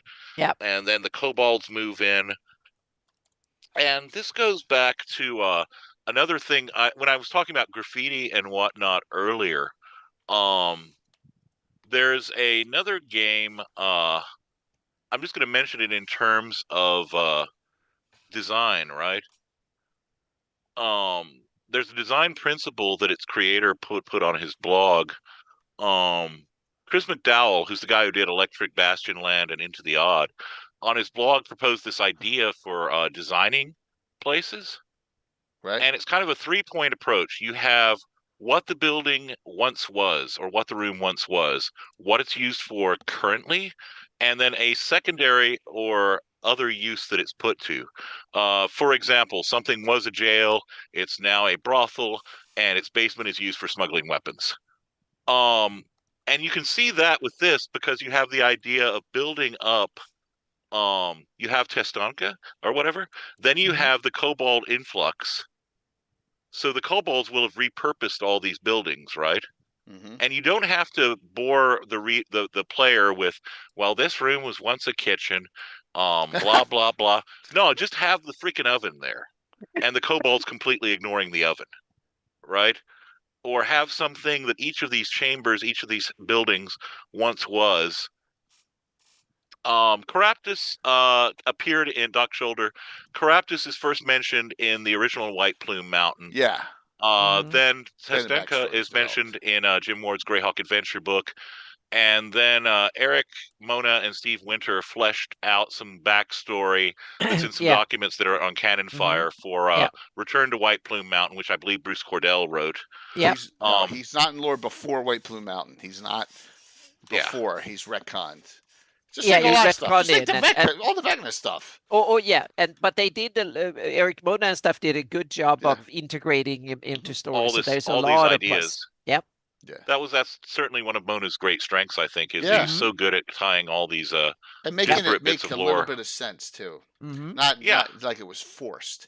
You know what I mean? You can tell when there's a story that's forced, and Yep. you're like, you know. But so. when we're going back to that mundane idea, Jay, that would be another piece of advice I'd give DMs is think about that, what something was, what something is, and are there other purposes that it's put to, so that you can have where you can maybe tell just in a description, describe how there's an abandoned hearth in the corner of something, but you have trash stuffed into it. It's there's no fire, and there's just trash stuffed into it. It's like basically to give the players a sense of what it was, and then when they start piecing together the vastness of this abandoned city, right, and the immensity of time between then and now, and the idea that these kobolds are somehow there. I mean, you have these weird kind of elements that combined provide a sense of awe. You know, it's like this is a city, much as our cities are, except it's much older. And look at it; it's freaking abandoned, and it's overrun by kobolds. It's that Ozymandias look on my works, ye mighty in despair kind of moment that I think it approaches that idea of the mystical or the transcendent that you become aware of through initiation, kind of thing. All right, so I am very disappointed in myself because I know I got, I must be in the wrong folder. Oh, maybe not. Shit. Give me 1 second here. I know I got something ready for mine, and now I can't find it. Mm-hmm. And I could have sworn I snipped them earlier today, and now they are gone. They're not in the folder. So I must have saved them to the wrong file. So there goes that. All right. So let me see here. You can say that again. Yeah, as kids, we all put artifacts and stuff into the wrong place, right? We did that. We all did that. All right. I don't know if I can go there. All right. So, Anna, why don't you go next while I try and fix my mistake here? Yeah.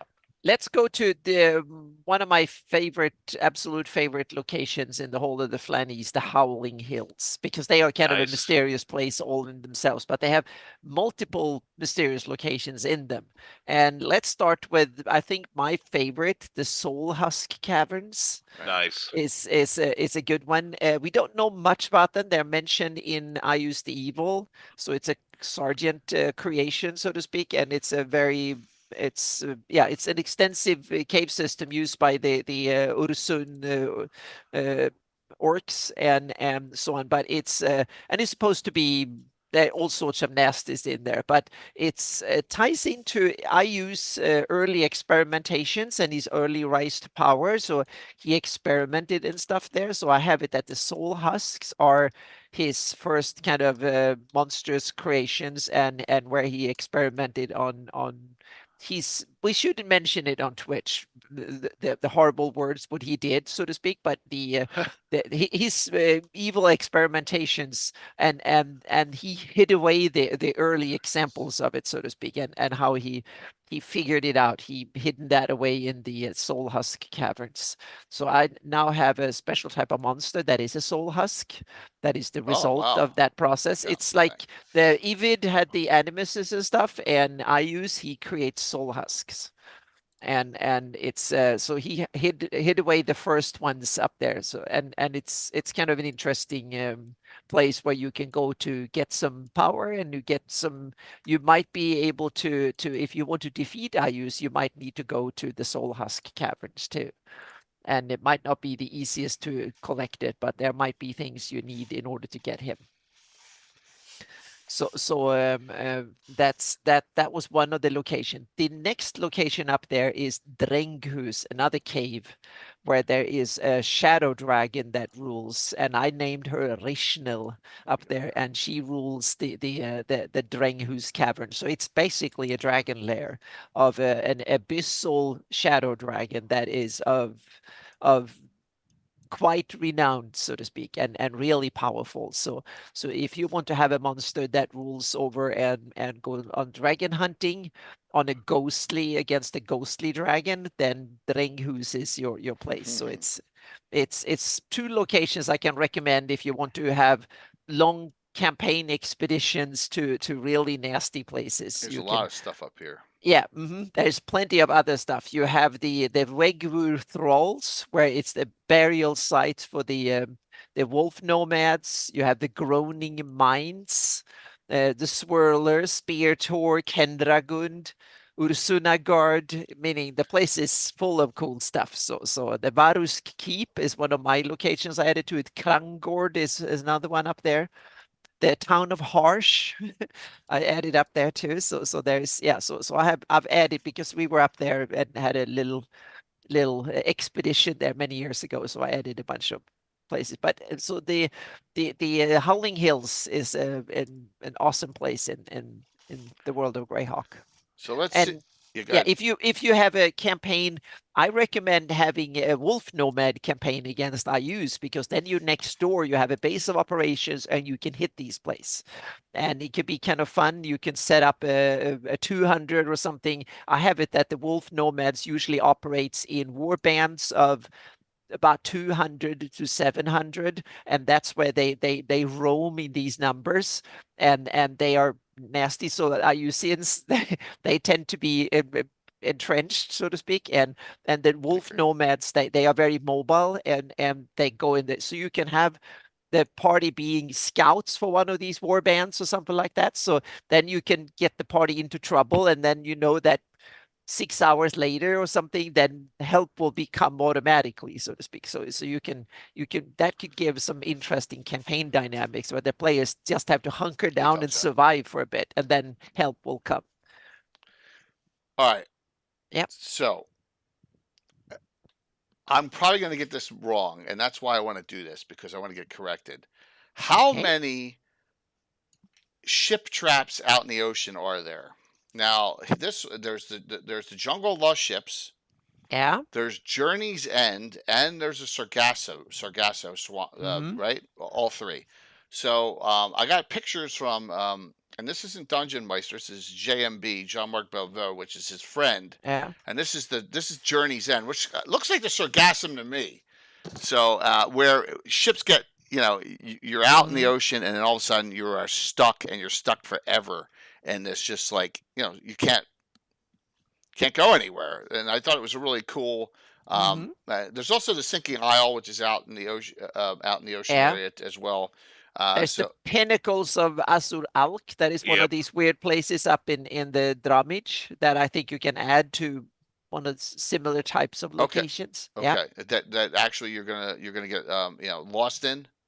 Yeah, I think you Yeah. can at least run into things Yeah. and probably shipwrecked or Yeah. So something. there's So a yeah. couple pictures from their campaign there of them Mhm. going out and trying to figure out what's going on here. But this one's called Journey's End. So no, Cool. he can't. He can't fly over. He can't fly on his own, Prof. He needs a ship or something, so he can't fly. The Ship of Fools, which is not really a ship trap, but it rather ship. This is a trap. This is Journey's End. All right, so the Ship of Fools is one too. I never even heard that. Oh, Mhm. really? Oh, ew, big storm over up there in Michigan. That was the one I had the pictures for, and I put them in the wrong folder. Mhm. So we go. Yep. Cool pictures Yeah, too. yeah, really Yeah. cool. So we go to Les. Les, you're up. I think. Yeah, and again, I'm going to be throwing in something. It's got a little bit of lore over the years, and it has been underdeveloped. I'm seeking to develop some of this myself. Um, if you look back at the article on Spine Castle that Holian wrote, and you look back at the lore of Spine Castle, you have Spine Keep itself. Yeah. And the interesting thing is that basically, when the humanoid invaders were laying siege, they were taking over the Bone March. The Knights Protector inside inside Spine Castle, specifically in Spinekeep, prepared for a siege, but they didn't realize that they had been betrayed and that a subterranean passage, possibly through the Underdark, had been revealed to the invading humanoids, who poured into in this retelling the keep and slaughtered everyone. They poured into the city. Um, they stole some of the red tapestries and those were handed down to orcs who became the Red Cloaks, the city guard. But what happens is that the orcs who wind up trying to loot, because they can't find the treasure. They know that the treasure is somewhere in Spinekeep, but they can't find Where it. is Spine Keep, by the way? Anyway. It's part of Spine Castle. Oh, it's part of Spine Castle itself. I didn't know that. Yeah, Okay, and cool. basically people start the orcs start going mad or disappearing. And eventually it's sealed off from the rest of the city. The keep is it's declared a cursed place, but underneath it somewhere are these treasures, right? But there is also whatever it is. I mean, obviously you're going to have undead who are still trying to basically fighting the battle that they lost. But there's also a hint, and I've been really toying with this in my campaign, that when the orcs came up, some orcs and gnolls came up from the Underdark, they woke or disturbed something. Uh-oh. Because we know from the description of Spine Castle that the Victory Gardens there, they now serve for the humanoids as a site for an arena and everything, right? For Right. pit fighting and violence. Before that, they were for the Sul barbarians, they were a burial ground. And before that, there was a stone circle there that the Flan Druids had constructed. So it's clear to me that there's some kind of, when you peel back the layers of history, there's something there. What if the stone circle was meant as part of, again, protection? Yeah. Or containment? Mm-hmm. And you've basically just chipped away something that was just outside or just adjacent to whatever was being contained or appeased. And it's slowly stirring. And the violence in Spine Castle feeds it. So that's my take on it. But nonetheless, the idea is that Spinekeep itself is a haunted place. It has a history. The area around it, obviously, is as I was saying, you have layers of history. You have fighting pits. You have victory gardens. Before that, it's a graveyard. Before that, it's a stone circle, some sort of sacred site.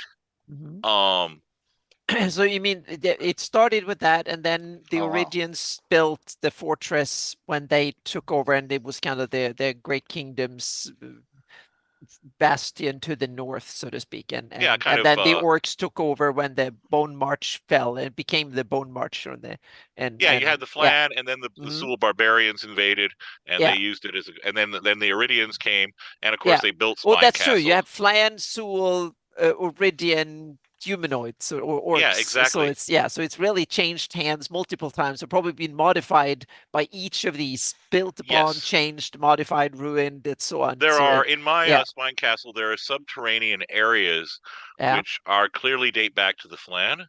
Yeah.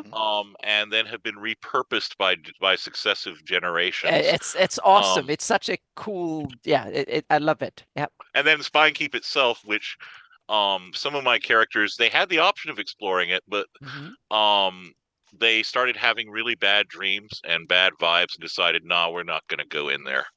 But I kept going, and I kept having people say, but there's supposed to be the treasure there. And of course, none of them would freaking bite because they were just, no, Spine Castle is rough enough without having to go up against. If the people in Spine Castle, if the creatures in Spine Castle are scared of it, and we're scared of the creatures in Spine Castle, then scale of things, we're scared of whatever they're scared of. Let's rephrase that. They're scared of what you're going to do with it. No, I'm a sweetheart. It's like Tim DMing. It's survivable. You're paralyzed because you're just so worried. I'm just kidding. It's survivable. I would never put them up against a completely hopeless situation that they didn't dig themselves into. So perfect. But yeah, I think that's another great example. And again, it's that idea of accumulations, different layers of population, and also multiple use. Yep. So yeah, and then you've got a cursed place right next. So it's like, yeah, it's ideal for that kind of thing. So to get back in order, I have one for Curtis as a joke. Oh, cool. Next to the one that is a joke that I'm trying to fix. So I'll just show the picture real quick, and then we can move on. Okay. Yeah, there you go. I just showed the picture and skipped it. Yeah, no, wait, let me go back. So, yeah. So you have the Doom Grinder here, which, in my opinion, is one of the worst adventures ever written. And I'm trying to fix it, and I'm working on that and tying it into an agreement. But you mean the Doom Grinder itself is also really bad? It's not only the adventure. The story about the Doom Grinder is wonderful. It's 2 whole paragraphs in From the Ashes. That's it. That's it. Yeah, and then they made a bad adventure. And then they decided to make it a cigar. It's a bit like Vale of the Mage or Valley of the Mage. It's about the same type. It was an interesting description when you just read a paragraph about it. And then they made an adventure that wasn't up to it. But Valley of the Mage is. I just forgot to put sugar in my tea. Okay. The Doom Grinder is. I accidentally put hydrofluoric acid in my tea. That's true. That's probably a little bit different, just in my opinion. Yeah, but I'm looking forward to it. This is really cool. You make your and I'm working on that. And I know the article's due on Friday, and I'm hopefully going to have it done because it's Ed Greenwood and I are doing one together. And then of course for Curtis, his favorite location near there, Sour Load, which is really a location, and it does have something mystical there. The gems ooze out this goo that has magical properties to them. So the gnomes are very protective of their sour loads because they're sour tasting. And I did an adventure. Yeah, I know, Greg. It's just Curtis must have just gotten home or something. He's not watching now. But so Sour Load is a location with real mystical stuff, and I used it in an adventure probably about a year ago.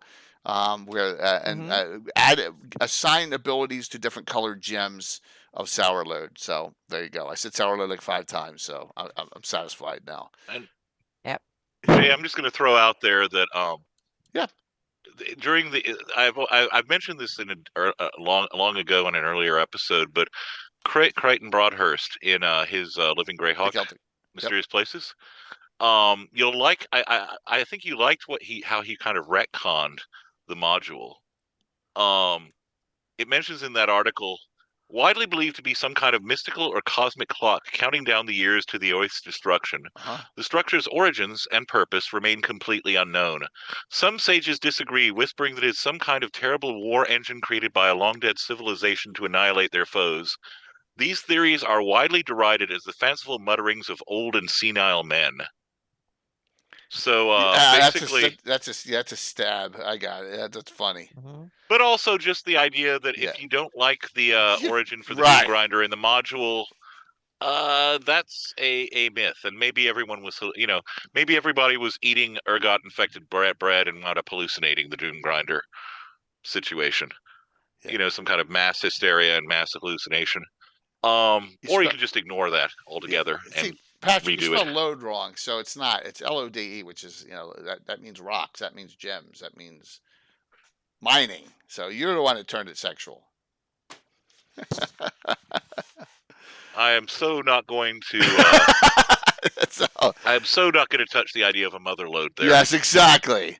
So there you go. So there's mine. All right, for this round. So Anna, you're up.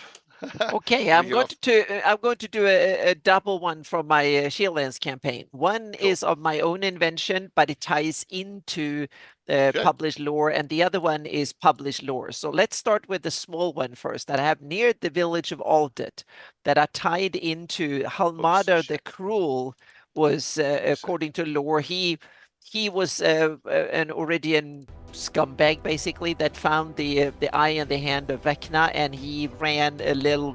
Then he became Vecna, so to speak, or thought he was Vecna, and he ran a little as a warlord and had a really terrible regime for some years in the southern Shieldlands. And one of the places where he went around and doing his bad deeds were the little village of Aldet that is in southern Shieldlands. It's not on your map, but it's in the southern Shieldlands there. It's like down here, right? Exactly. That's a little village I created for my campaign. Right. And in the village, outside the village, there is an old oak.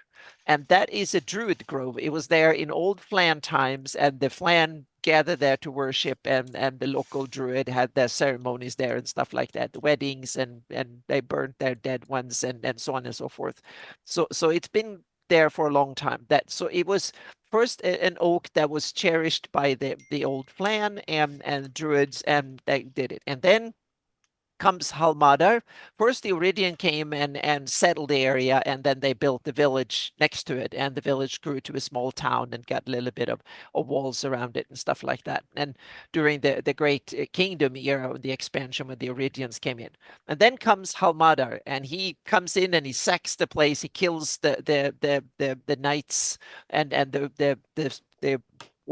the ones that belong to knights of the Holy Shielding that were there guarding the village, and he kills them, and he wants to make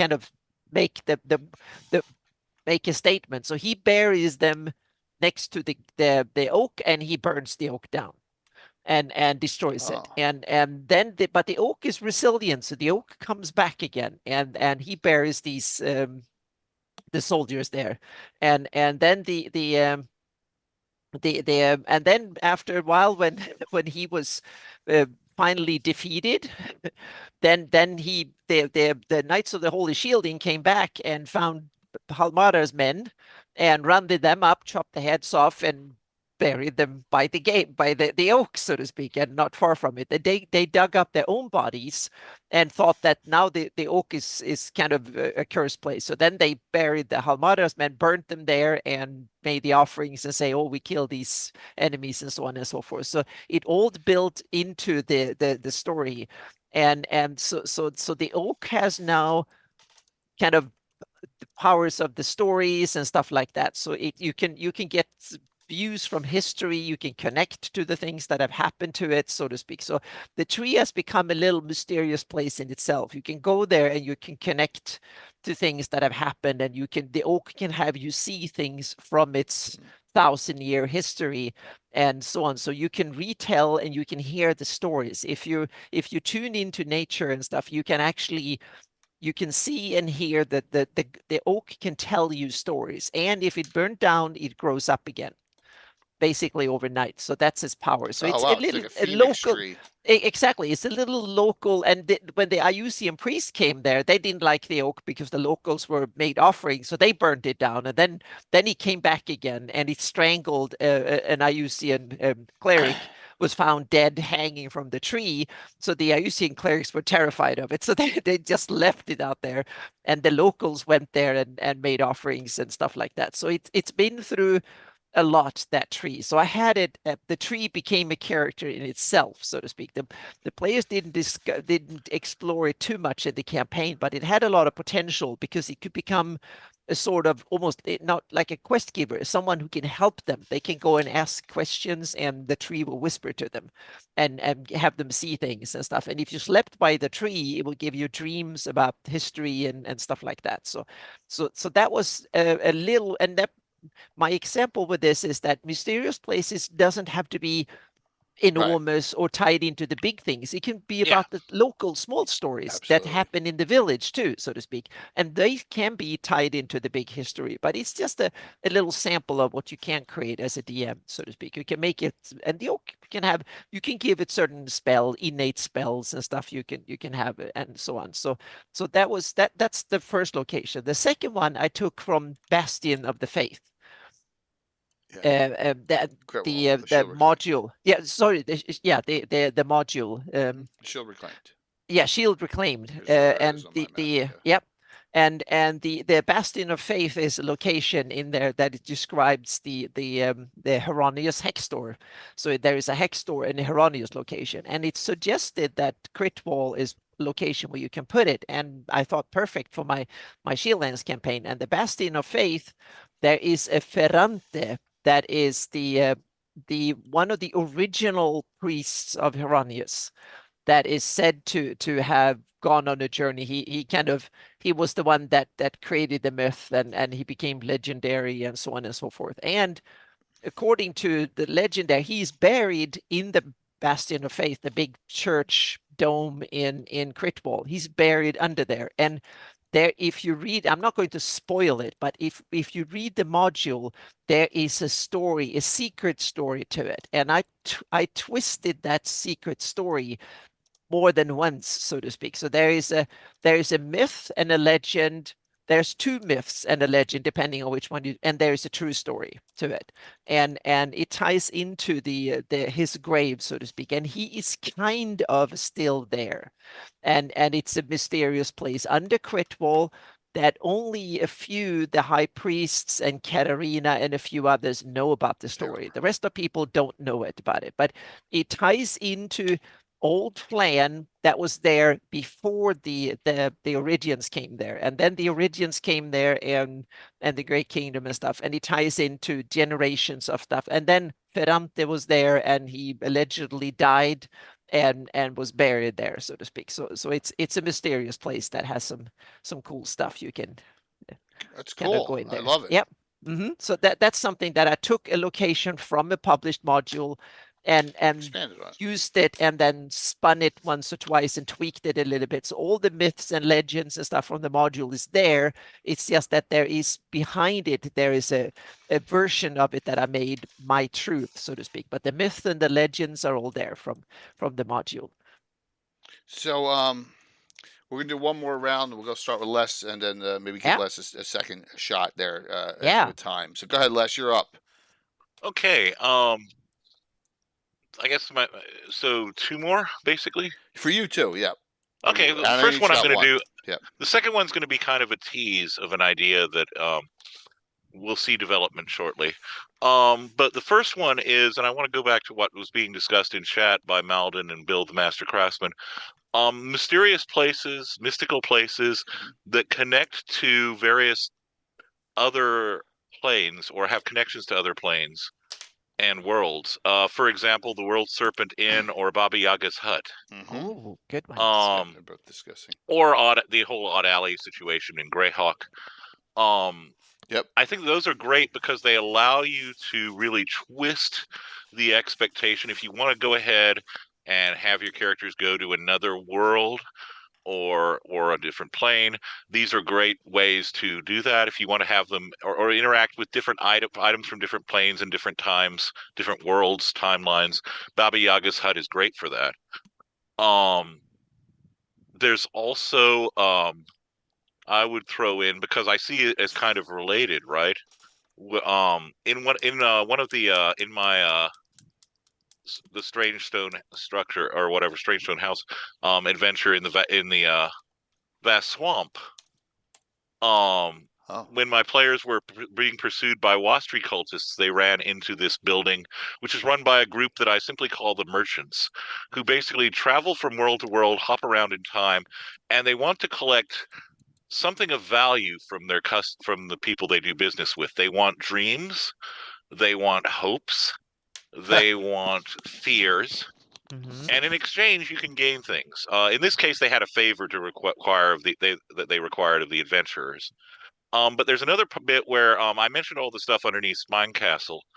Because of the amount of despair in Spine Castle, in my campaign they had set up a shop there, and then abandoned it. Right. So basically, when they pulled out of Spine Castle, they literally pulled out. They took part of the world with them. And I came up with this idea whereby Baori filled that with a dream of what had been. So when my players opened this door that had the kind of eye in the triangle symbol that I have my merchants use, they actually walked into Spine Castle's past and got to witness Mm-hmm. Baori dreaming about a sacrifice that had been made to consecrate the site, involving a figures in horned masks and a figure with a boar's head. Now, they're not sure if it was like a wereboar or what was going on, but the person with the boar's mask was sacrificed as the boar who tore the world and opened its spine. Which again ties to the idea of the Rakers, the mountains being right there. Mm-hmm. And basically, they got to witness this sacrifice. And then when everything started going dark, they tried intervening and realized that the figures were intangible to them. And then when everything went dark, and when they opened their eyes, they were in a different portion of the underground. So that's a way to communicate some of the deep history. They still don't know completely what they saw or what it meant, right? So I haven't revealed that. So but it was a way to. I know you and I both need to be. We both are careful with this, but quick thoughts on the time travel aspect in Greyhawk. That is because I got a little bit of it coming tomorrow night, and it's where it can be. I think I got it set so that it's kind of cool the way, but yeah. In my case, this wasn't time travel. Right. Like I said, it was Baori, the Earth Mother, literally dreaming to fill in the gap that had been placed. Mm-hmm. So where there had been something taken from her, she filled it with a memory. Okay. All right. So it's like an echo from the past. It's an echo. Like all right, that works. Because the last thing we want to do now, is screw up the timeline or create multiple branching times. Yeah. For example, me doing the historical scenarios is in the past, but it's not gonna mess. Whatever happens, it's not gonna mess up the present. But you can have like a dream or they can something, but you can still give them XP because it's experience. Well, that way exactly. You give them experience, but the characters are all ancestors, right? That's true. Dead or die here. But all right. So real quick. I'll do mine super fast here. Just a real quick thing. This battle site here. When I was a kid, I didn't know how to name stuff. It's the site of the decapitated dwarf prince was the name we called it. Well, you can come up with names now. You can name them now if you want to. Yeah. This is why we had our Prince of Ulek so half nutty. His son is the one who got killed here. This is when the Pomars were all they're fleeing from the Lord Mills through the Sus. And this was a big battle site where the dwarves got slaughtered as a bunch of humanoids were going in. Yeah, this happened when I'm saying 13 years old I did this. Oh yeah, I've renamed things afterwards that I used back in the day when I couldn't name. Now when I have better name generators and much more knowledge, I've actually named places properly. And yeah. Yeah, so the Prince's Fall, there you go, that's a little better. Lastly, I'm going to show this for tomorrow night, a picture. As another mystical place. That's great, Bill. The Prince's Fall. Yeah, Bill's good with that stuff. Yeah, it's awesome. Prince's Fall, because we have the Nimble Quill now is the name of the inn in there you go. And Sojourn's Repose. So and then we'll be back there again tomorrow night too. So okay. So there. A portal. Oh, that looks great. Okay, so it's very similar to last Thursday's terrain for a reason. Yeah. This is not it is. It's not a teleportation portal. But it has an LED light in it. It does. so Yeah, I have it behind there. It Ooh. lights up. No, Yeah. Like it's a temporal gate Mhm. of some kind. yes, yes, it is. Wow. Yes. So it's the Stargate. We just have to wait and see if anything comes out tomorrow night, Yeah. and Or then goes in. Yeah. it'll tie in. Promise, it'll tie into the July, 24 hours. Yes, it's right, Bill. It's a time portal. Yeah, it's a time and place. It does place and time. Well, but just so Mhm. you know, you got very, very James Spader. That's funny. Very careful on because I just don't want it to get out of hand. That's all. So that's it for me. So Anna, you're up for your last one, and then one more for Okay, we Les. have another elven that is a little bit mysterious. It doesn't have much of a mystery, but it's something you can make a mystery, I think, if you want to. And that's the timeless tree in the Vestvi Forest. Yep. A huge tree, and there's a couple of them, and the timeless tree is one of them. Flame flower is another one, and you also have one in the gnarly that is the Okay. oak vein, and you have, hang on a second, you have, yeah, oak vein, exactly. So those are three elven locations that you can make mysterious. You can give these trees special powers, and if you're like have an elven priest or cleric or Yep. something, they can get special bonuses or stuff like that. You can tie these places into something special, and they can be of cultural significance, and you can also tie them in religiously, give them mechanical bonuses, treat them like a big artifact that if you go there, you venerate it and stuff like that. You can be given a gift of some sort, a bonus or boon, however you say it, and something. So that can be kind of cool. You can give quests where you can get a feat or something special, or learn a spell or something like that. Ringland. Yep. That's Somerville. Yep. Yep. So those are locations that I think could be cool that you can have as a run up. You can get the quests there, you can get some boons and stuff like that. Or it can also be a place you go to middle of the campaign to R&R, or it can also be a place where you go to travel from. You can be sent there using one of these tree travel spells or something like that druids and stuff use. So these are mysterious locations in that sense. And you can also tie them into old elven history that you can work out in your campaign and tie them into these places. Yep. So yep. Always That good was because Elven history needs to, it's something that can really be expounded on because there's yeah. really not much. Yep. Yep. Not much. So Mm-hmm. it's always great paint jobs with Will and Master Crafter, and you see a whole Yeah. bunch of more stuff on. Well, we'll have some stuff that was on Saturday, which changed. You'll see. You'll see. Yeah, Ringland in the Shieldlands is an awesome. I have developed that for my campaign, so I've developed that I've taken a twist again. I've taken a twist to the official lore story of Ringland. I made my own version of it that ties into it and brings in the NPCs and stuff. So I just want to play it out. I'm not going to give it out to the public until I've run it in my campaign. But once I run it in my campaign, I'm going to spill the beans for everybody. So yeah. And the same goes with the Bastion of Faith and stuff. I just run it, so it's I'm going to make the versions with the dungeon maps and stuff available for people once I've run my players through it. Yep. So Les, why don't we finish this up?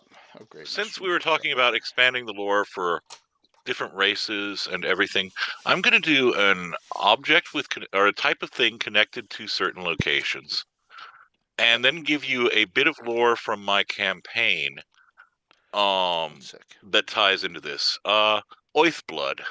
Yeah. One specifically, of course, thinks of Gary and Dennis's great piece on Irongate. Oathblood goes back to Roger Moore's The Adventure Begins, and many of the famous artifacts, of course, are manufactured using Oathblood. But what I was going to tie in was the idea that Oathblood relates to, and this is purely my invention, although I think someone on the wiki noticed the similarity, that there's the foaming stone in the star cairns, right, yeah, has similarities, and that was formed along a ley line. And so in my campaign, ley lines that extend throughout the Oath of course, they focus on sites of magical power, and that would include Oathblood. And of course, Oathblood is a very valuable metal. And it has at least one. This is a story, okay? I want to clarify that this is a story that some tell that may not be true.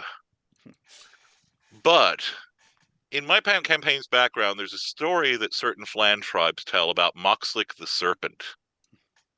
And the tale recounts how Moxlick, as he entered his great slumber, which may mean that he's sleeping or he's dead, merged with the mother. Yep. Basically, he took the magic that he had given to the Earthland, or they absorbed it in this way. His magical essence infused her body. It's like a transfusion of his power, and it leaves traces I of her. love Moxlick. It's such a cool. He's It part of. leaves- Yeah. Exactly, and underused. It Yeah. leaves traces of her energy, his energy inside of her, Mhm. and as he Wow. withdraws from the world, and those Yep. traces come to be known as Oathblood. Mhm. And And I some have. of these Oh, some sorry, of these scholars claim, some people who tell the tale, or scholars and arcanists who've studied the tale, claim that the Earthland were perhaps magically awakened apart from their fellow Flan by exposure to gases and radiation from the Oathblood deposits. It altered them so that they could receive basically it altered them, and they received revelations from the serpent about their new powers. And in those days, humans were stronger. They could take a much more exposure to Oathblood. Now it would probably kill you. But then, when humans were first emerging in the Flyness, it allowed them to, it basically changed them and awakened them, if that makes sense. And as the generations went on and the bloodlines thinned out, that's when you get the idea that maybe Vecna's just hearing voices, right? And maybe it's just if you were in one of those first Earthland to be awakened, it would have been a real presence, even though the serpent was sleeping. This is the story that is told. It may not be true, but it is a story that's told, and that some scholars and arcanists have probed. And of course, there are connections in my campaign between the World Serpent Inn, since Moxlick is a type of World Serpent, and between that, and also between the other serpent gods. For example, those worshipped by the UNT. These are gods who were emanated from Moxlick. Yeah. He kind of dreamed them into being. Yep. And it's so cool. And look at the original shield of Ayus. There you have the symbol of Moxlick. Huh. Yeah. It's very much you have and that's the thing It's is an that old. Yeah, I tied it into the old plan from there, and the Very old cool. I use, and that was the symbol. I have it at that was the symbol that I use inherited when he took power. So but he kept it, and there is a connection. I have a connection between I use and Moxlick, because that goes back to the old plan stuff. And also I have it at Hellorn, his new capital, has the Moxlick symbol. He took that just to scare people with. One of the things I wanted to toy with there is, of course, you have, and this will sound artsy fartsy, but I don't care. You have the idea of an Earth Mother goddess, and you have a phallic figure. You also have the idea of Moxlick is described in some of the texts as being more a cosmic principle than a god. He's something more akin to the Lady of Pain. And on that level, I like the idea of a cosmic principle merging itself as it fades from this world with the embodiment of the Oath Mother. And leaving traces of itself. And then so that you have traces of something that is permanent and eternal and constant in something that will die, because eventually the Oath itself will die, right? So you have bits of the eternal within the ephemeral, if that makes sense. Yep. And if you want to build a practical campaign, you have the myth of Moxlick and the legends of Moxlick and part of the herald, the symbol, and then you put in some abyssal shadow dragons, and you have some practical stuff and that you have connections between the missing serpent god of the Sul, right, or goddess, the Isle of Serpents, which was recently overwritten, but we will ignore that for a moment.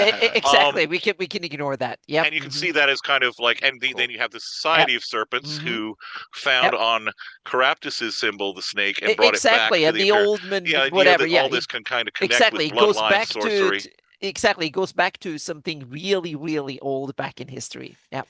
And the idea that I want to throw one last thing I'll throw in there is the idea that then you would have had sorcerers and sorcerer priests, but over successive generations and as populations bred, that became diluted and weakened. And then you have the rise, really, and I think Gary covers this in his article on the Silent Ones. You have the rise of the Iridian arcanists who are trained in magic as a field of study, as something that you can use and manipulate, but it's something you learn as opposed to something internal, if that makes sense. So I like that contrast too. That you have the sorcerer kings and sorcerer priests and all this kind of thing, and then over the decades it transforms into a type of study and almost a type of technology, if you will. Yeah. So yeah, that's what I'm playing with that, and it'll be coming up in an article that I'm writing for something. So that's fantastic. So, but those locations, those deposits, man. Yeah, that's what I'm saying. That's where it's at.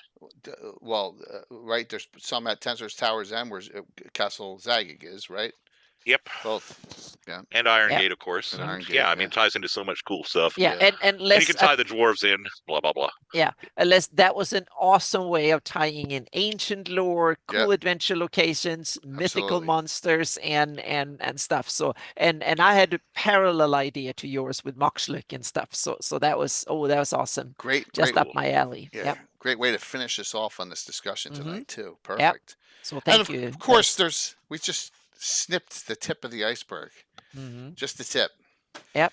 Right. So I hope it was useful with some examples, ideas, and deep dives and stuff. So let's shout out what's going on, and then we'll do the giveaway. And remember, the winner gets choice of 2 tonight. So Les, what's going on?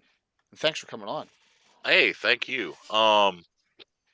I've been working on. I've been secluded. I've been leading a cloistered existence, and aside from trips to the doctor and taking care of some personal stuff, and I've been working on a lot of material.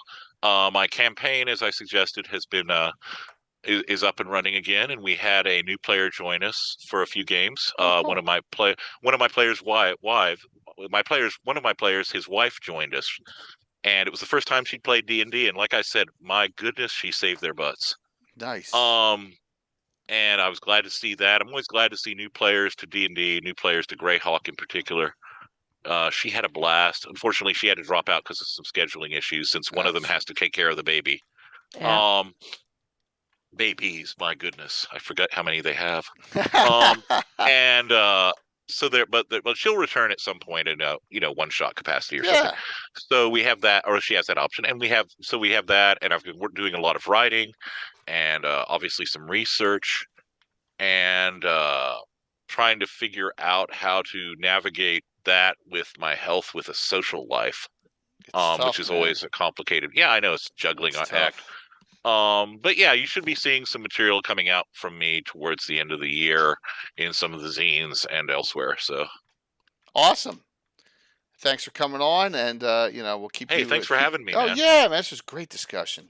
This is once again, this is the last legend. Next week, no Legends of Lore. I'm away. I'm on vacation. So from this Saturday to Saturday 22nd, no streams. There'll be one more tomorrow night, and then the next stream will be the Gab in a week from Sunday. So go ahead, Anna. What's going on? Finally, after years of work, so to speak, I'm finally going to release the first test maps, GIS-based maps. Wow. They're not finished or final, but it's time to have a look at the next future generation of my Greyhawk map.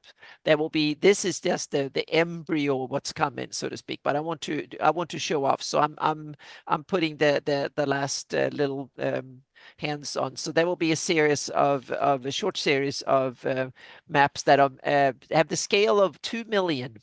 So it's roughly about an inch, about 50 miles per inch in print, and they will be 13 by 18 by 13 inch. So you can print them. These aren't really meant to be printed; they're meant to look at digitally. So it's just a way to show off what's possible. They're not complete by any means. They will not have grids and stuff like that. That will come later when I have. But it's a first look at what they will look like, and I'm happy. They look way better than the Illustrator versions of the map, and they're updated updated and stuff. And first out will be the Pommage.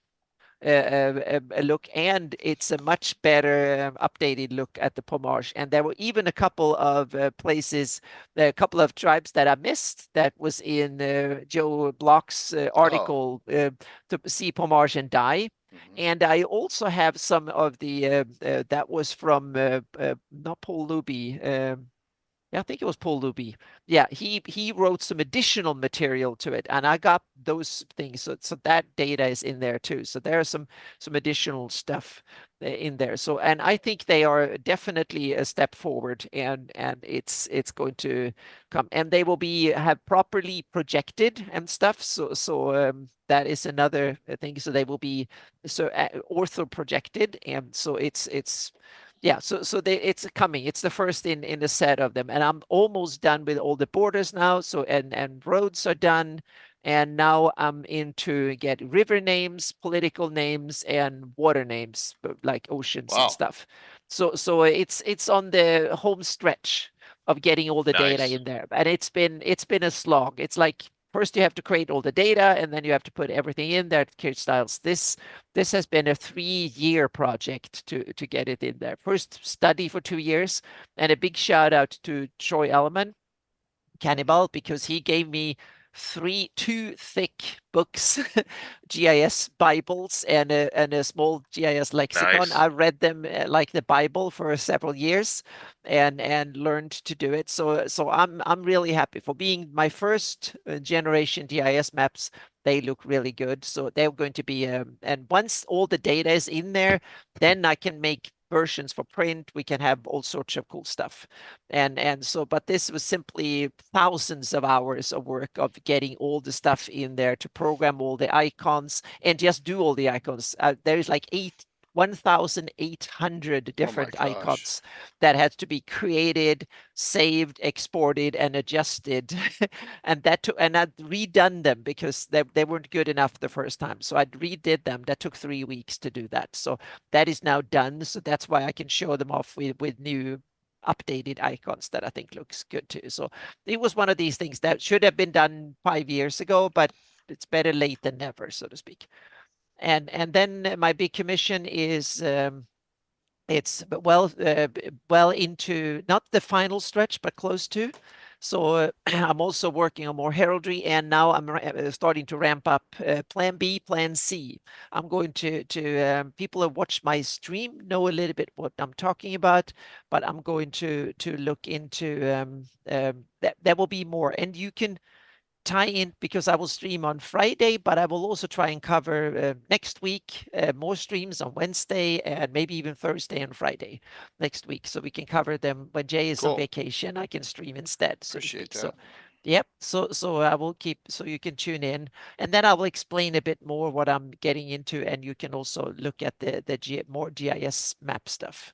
And so on, and there will be some more heraldry, and then I will try to get a lot of the Shieldland stuff out, Oldit and a bunch of stuff like that I need to write more stuff about and get out there too, because now the first bit on my Shieldlands campaign is done. So now it's time to polish the materials so it can be useful and for publication.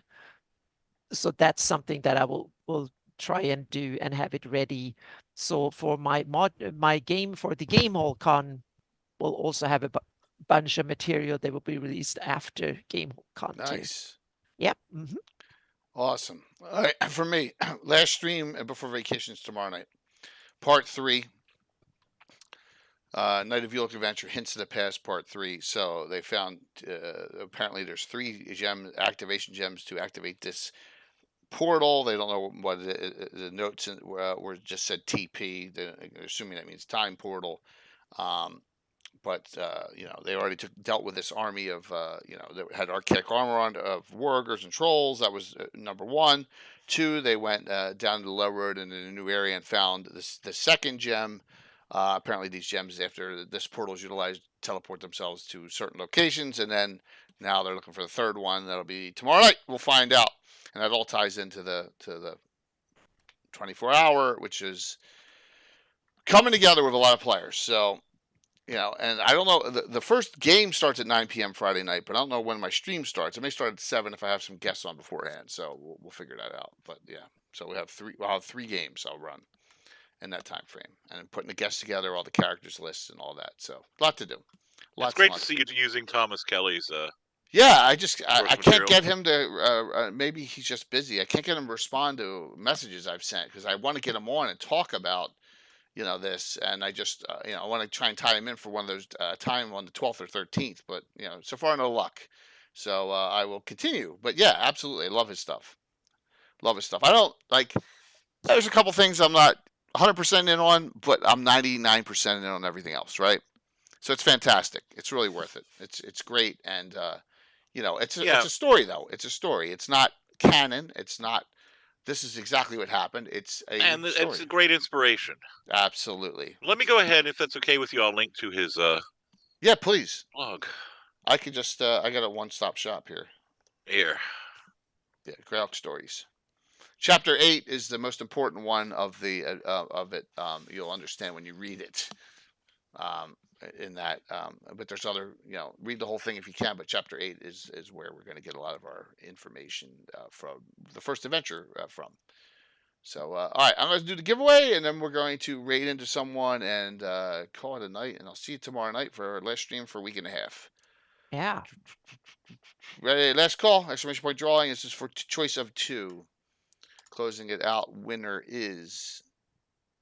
It's a casualty. You won. Congrats. Hey, congrats. Awesome. Congrats. So just get with me. We'll figure it out. What you want. I will keep my computer on, but I will. But I have to do something pre going away. My wife has requested me to do something here. So we're gonna throw Mike Disney a bone. He's on, so we're gonna throw it right into Mike. Haven't rated into him in a long time. Well, thank you. And like I said, I'll see some of you tomorrow night. We're going to do a Troller Games giveaway at least. And yeah, we're going to rock it with a fun game, a challenging game, a little bit high level, like 8th, 9th, 10th, 11th level characters. And so, yeah, appreciate the love there. So, Les, Anna, thanks a lot for a great discussion. Hey, Oh, thanks thank for having me you, on. and Yeah. thank you and thank you, Les, and thank you everybody who watched, and Definitely. big thanks to all my patrons. Yeah. All right. Thanks for everyone participating in chat too. Yeah, it Yeah. was great. So let's rate him, Mike. I think he's doing digital art, so.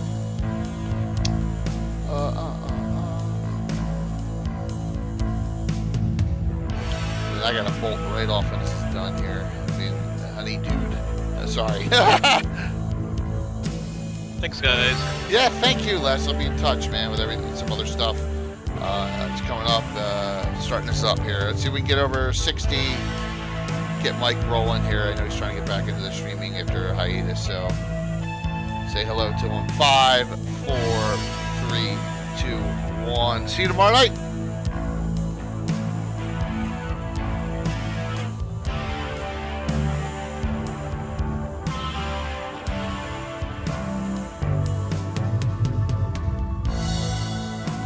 Alrighty. Alrighty. That went well. Yeah, it was great. Awesome. Shut this down.